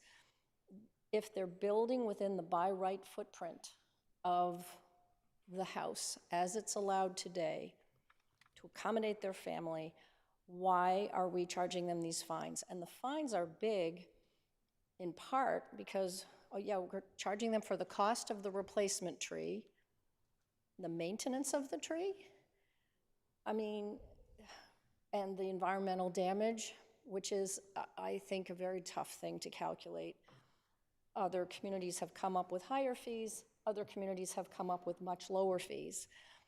And also other communities, like, I'll keep using the Wellesley ordinance because I think it's much more fair to their homeowners in terms of the areas within which they construct what they call tree protection zones. It doesn't just have to do with the tree, it has to do with the areas you're not allowed to build on a site without either a special permit or variance. So I'm really very uncomfortable with this. I think you're gonna have a lot of very angry homeowners. That's what I think. Thank you. Councillor Gentile.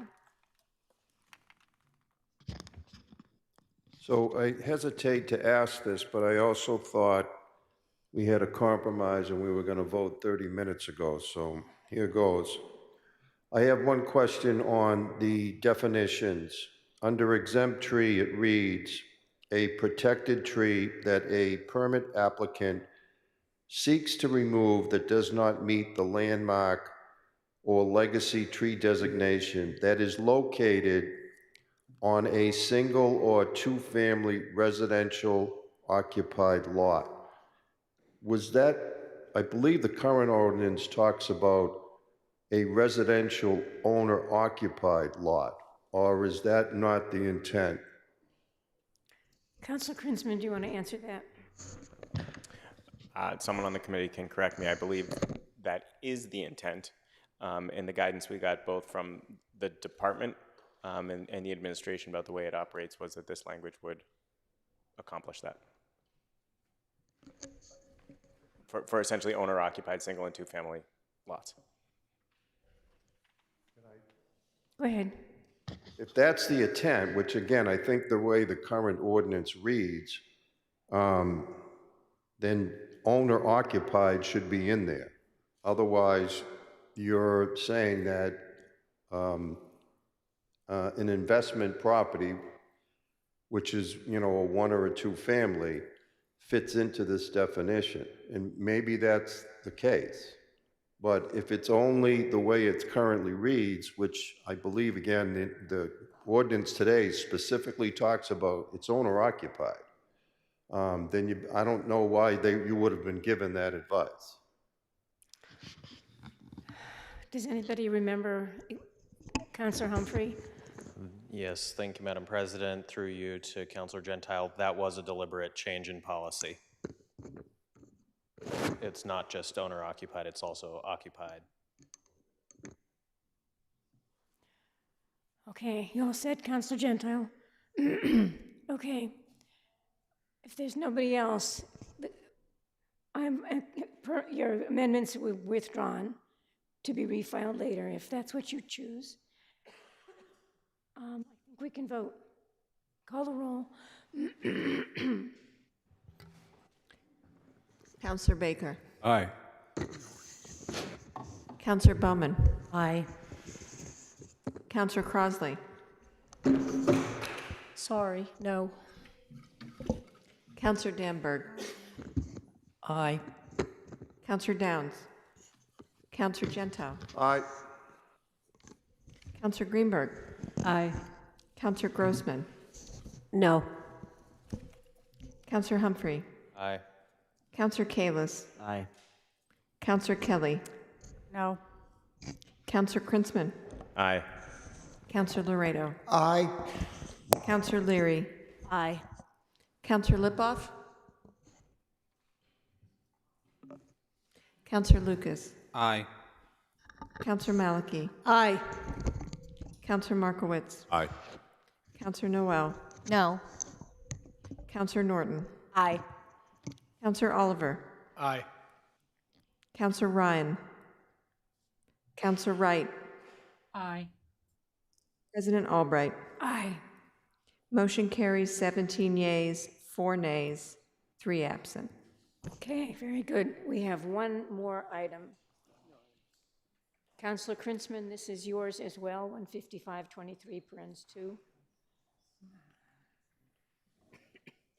Oh, I guess it's both Counselor Krinsman and Counselor Grossman.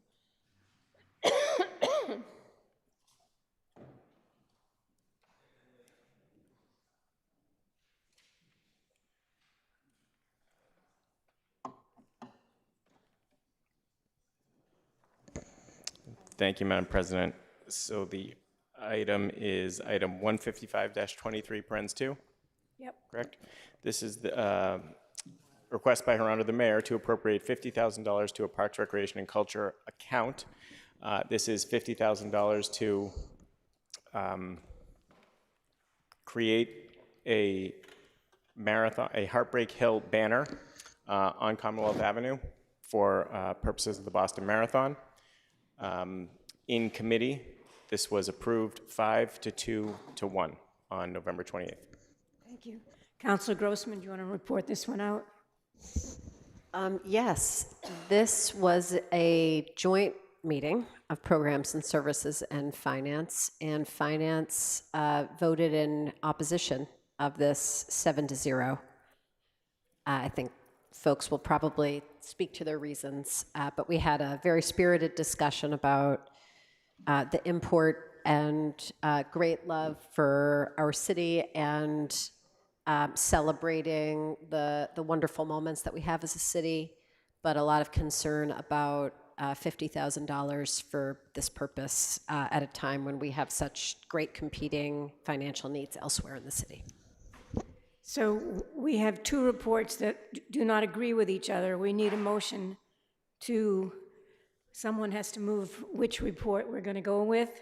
Is that you, Counselor Noel? I move that we go with finance. So let's see.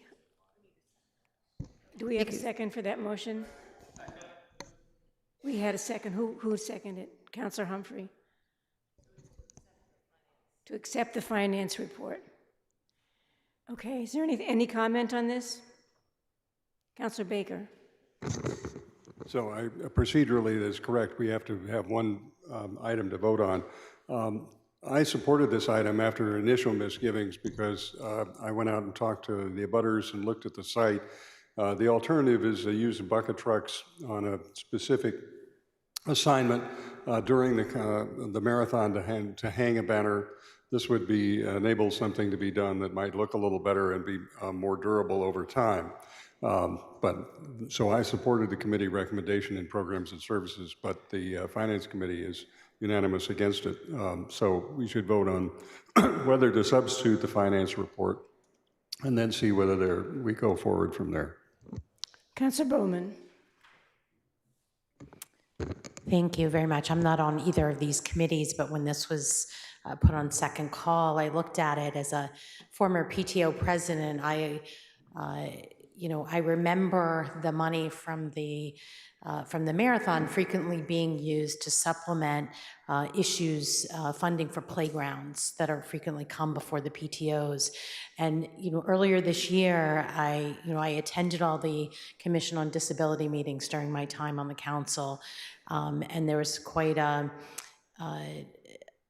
an upsetting meeting where members of the commission were listening to parents at Williams School whose children were put in a special program who had severe physical disabilities, yet there were no accommodations made for them on the playground. So here they were at a school in kindergarten and unable to participate in any of the outdoor activities because the site wasn't set up for them.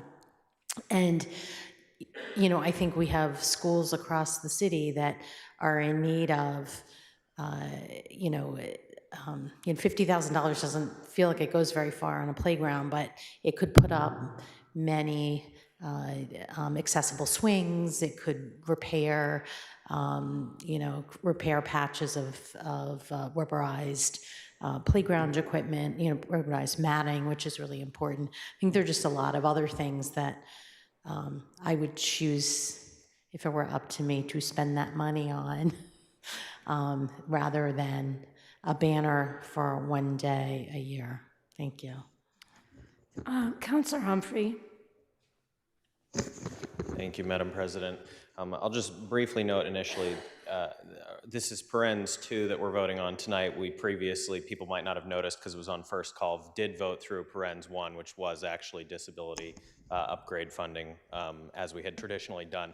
The point of contention that led to this getting 3 separate meetings, I believe it was, in programs and services, is to the broader point, which is just that in the aftermath of the override referendum, the operating override referendum not passing, I think a lot of us were thinking that there are kind of 2 categories of things in the city that we spend money on.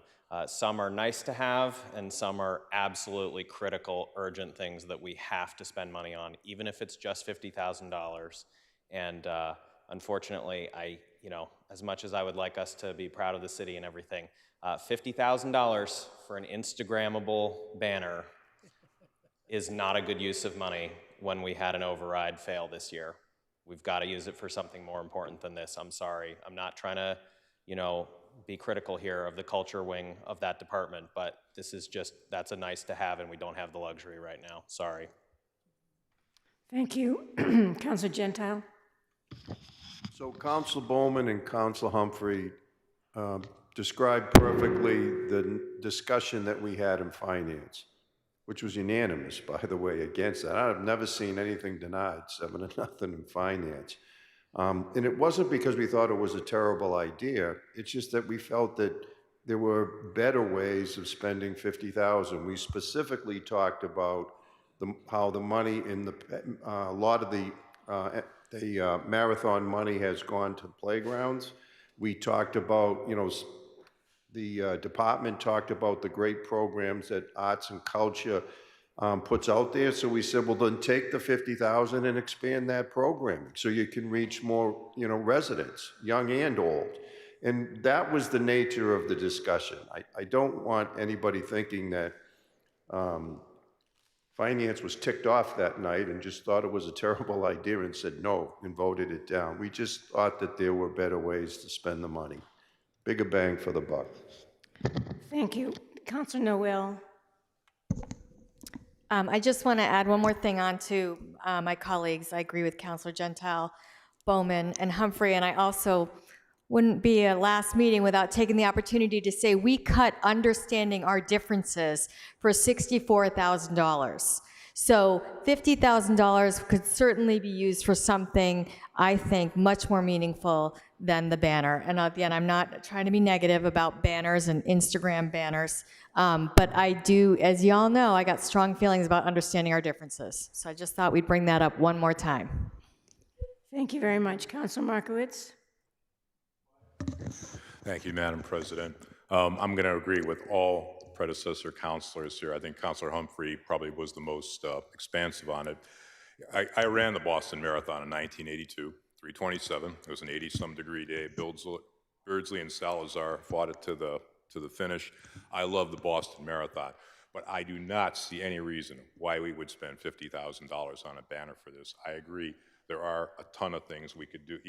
It's not a fortune, but we could do a ton of things with this money, so it's a no for me. Thank you. Just to be clear, the money is not for a banner. The money is to change 2 electric light poles. Just to be clear, what we're voting on. Is there anybody else? Okay, we can call the roll. And this is to accept the Finance Yeah. Committee's approval. So that's, yes, So a yay would be to accept the Finance Committee's denial. yes. A no would be to not accept. Right. Counselor Baker. No. Counselor Bowman. Aye. Aye. Counselor Crosley. Aye. Counselor Danberg. Aye. Counselor Downs. Counselor Gento. Aye. Counselor Greenberg. Aye. Counselor Grossman. Aye. Counselor Humphrey. Aye. Counselor Kalis. Aye. Counselor Kelly. Aye. Counselor Krinsman. No. Counselor Laredo. Aye. Counselor Leary. No. Counselor Lipoff. Counselor Lucas. Aye. Counselor Maliki. Aye. Counselor Markowitz. Aye. Counselor Noel. Aye. Counselor Norton. Aye. Counselor Oliver. Aye. Counselor Ryan. Counselor Wright. Aye. President Albright. No. Motion carries 17 yeas, 4 nays, 3 absent. Okay. So if you'll bear with me, since that concludes our work, I have a little thing No. that I, Madam President? Now we need to, You need Oh, we to need just, to vote you on have the- a, you can okay, do it on a voice immediately vote, but you need to take the we vote need on to the vote on the report. main item, right? Sorry. it's okay. So this is a motion on the main item. Counselor Baker. Counselor Bowman. Aye. Counselor Crosley. Aye. Counselor Danberg. Aye. Counselor Downs. Counselor Gento. Aye. Counselor Greenberg. Aye. Counselor Grossman. Aye. Counselor Humphrey. Aye. Counselor Kalis. Aye. Counselor Kelly. Aye. Counselor Krinsman. No. Counselor Laredo. Aye. Counselor Leary. No. Counselor Lipoff. Counselor Lucas. Aye. Counselor Maliki. Aye. Counselor Markowitz. Aye. Counselor Noel. Aye. Counselor Norton. Aye. Counselor Oliver. Aye. Counselor Ryan. Counselor Wright. Aye. Before you, I'd like to change my vote to no. The opportunity to have a unanimous vote in this council this last night, I think, is an important one. That's it. So you are changing your vote to yay. Thank you. President Albright. I'm going to vote no. Sorry. Sorry, Counselor Baker. Sorry. So motion carries 17 yeas, 3 nays. Wait, hold on, math. Sorry, 18 yeas, 3 nays, 2 absent. Okay, thank you. That concludes our work for the night and for the term. And I just have a short statement that I want to give to you all. So this is my last meeting serving you as president for the last 4 years. I've tried to be impartial and lead the way I would like to be led. Occasionally I was told that I let this person or that person go on too long, but I think it evened out over time. I used my expertise in information technology to create, with the help of the clerk's office and Roof and Lau from IT, a docket tracking system that will help us, the staff and the residents of Newton, to keep up with what's going on in the council. It still has a few bugs, but I think it's about ready to use, and actually you can now find it on the side panel. It says docket tracking, and then if you scroll down on the council page, there is a description of what it does. And on your desk tonight are some directions of how to use it. And if you have any problems with it, the clerk's office is prepared to help you. So in addition, I've worked with our city clerk, Carol Moore, to assess the technology systems that other cities and towns all over the country use to maintain their ordinances and bylaws. We've chosen Municode, and they are in the process of putting our PDF ordinances into their system, and this will be a huge benefit to everyone. They will be fully searchable at last. I have a request for the new term. As we work with our city departments to understand what's being put before us, we should talk to each other and the staff about our disagreements in our committee meetings. And please don't take our disagreements to the public until we've had a chance to discuss them with each other. We each have ideas about how we want things modified and how to vote on items, but we should not decide on our own facts about what's being put before us. I don't want to leave this podium without thanking our staff. I want to thank Carol, Scott Matthews, Cassidy Flynn, and all the clerks, Evan Cudmore, Daniel Delaney, Jacqueline Norton, for all the help that you have been to me and to our council. I know they aren't here tonight, but I also want to thank Comptroller Stephen Curley and his staff for their support in our efforts and to keep Newton financially strong. Finally, and for this is more for anybody who might be watching from home, to help with our understanding of local events, I want everyone to subscribe to the Newton Beacon and Fig City News. It's amazing how many people live in this city have no idea about these two news sources that are trying to come before us and provide us information about what we're doing in our city.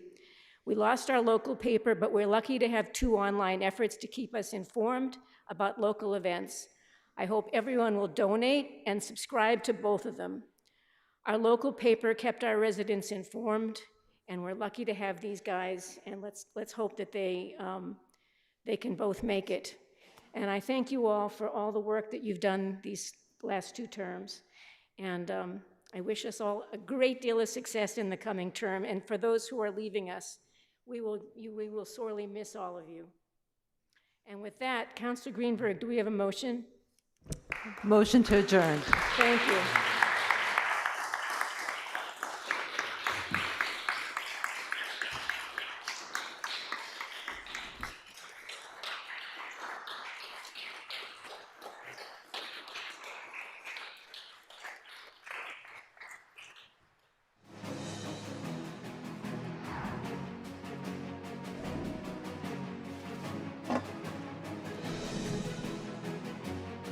Oh, you deserve all the thanks.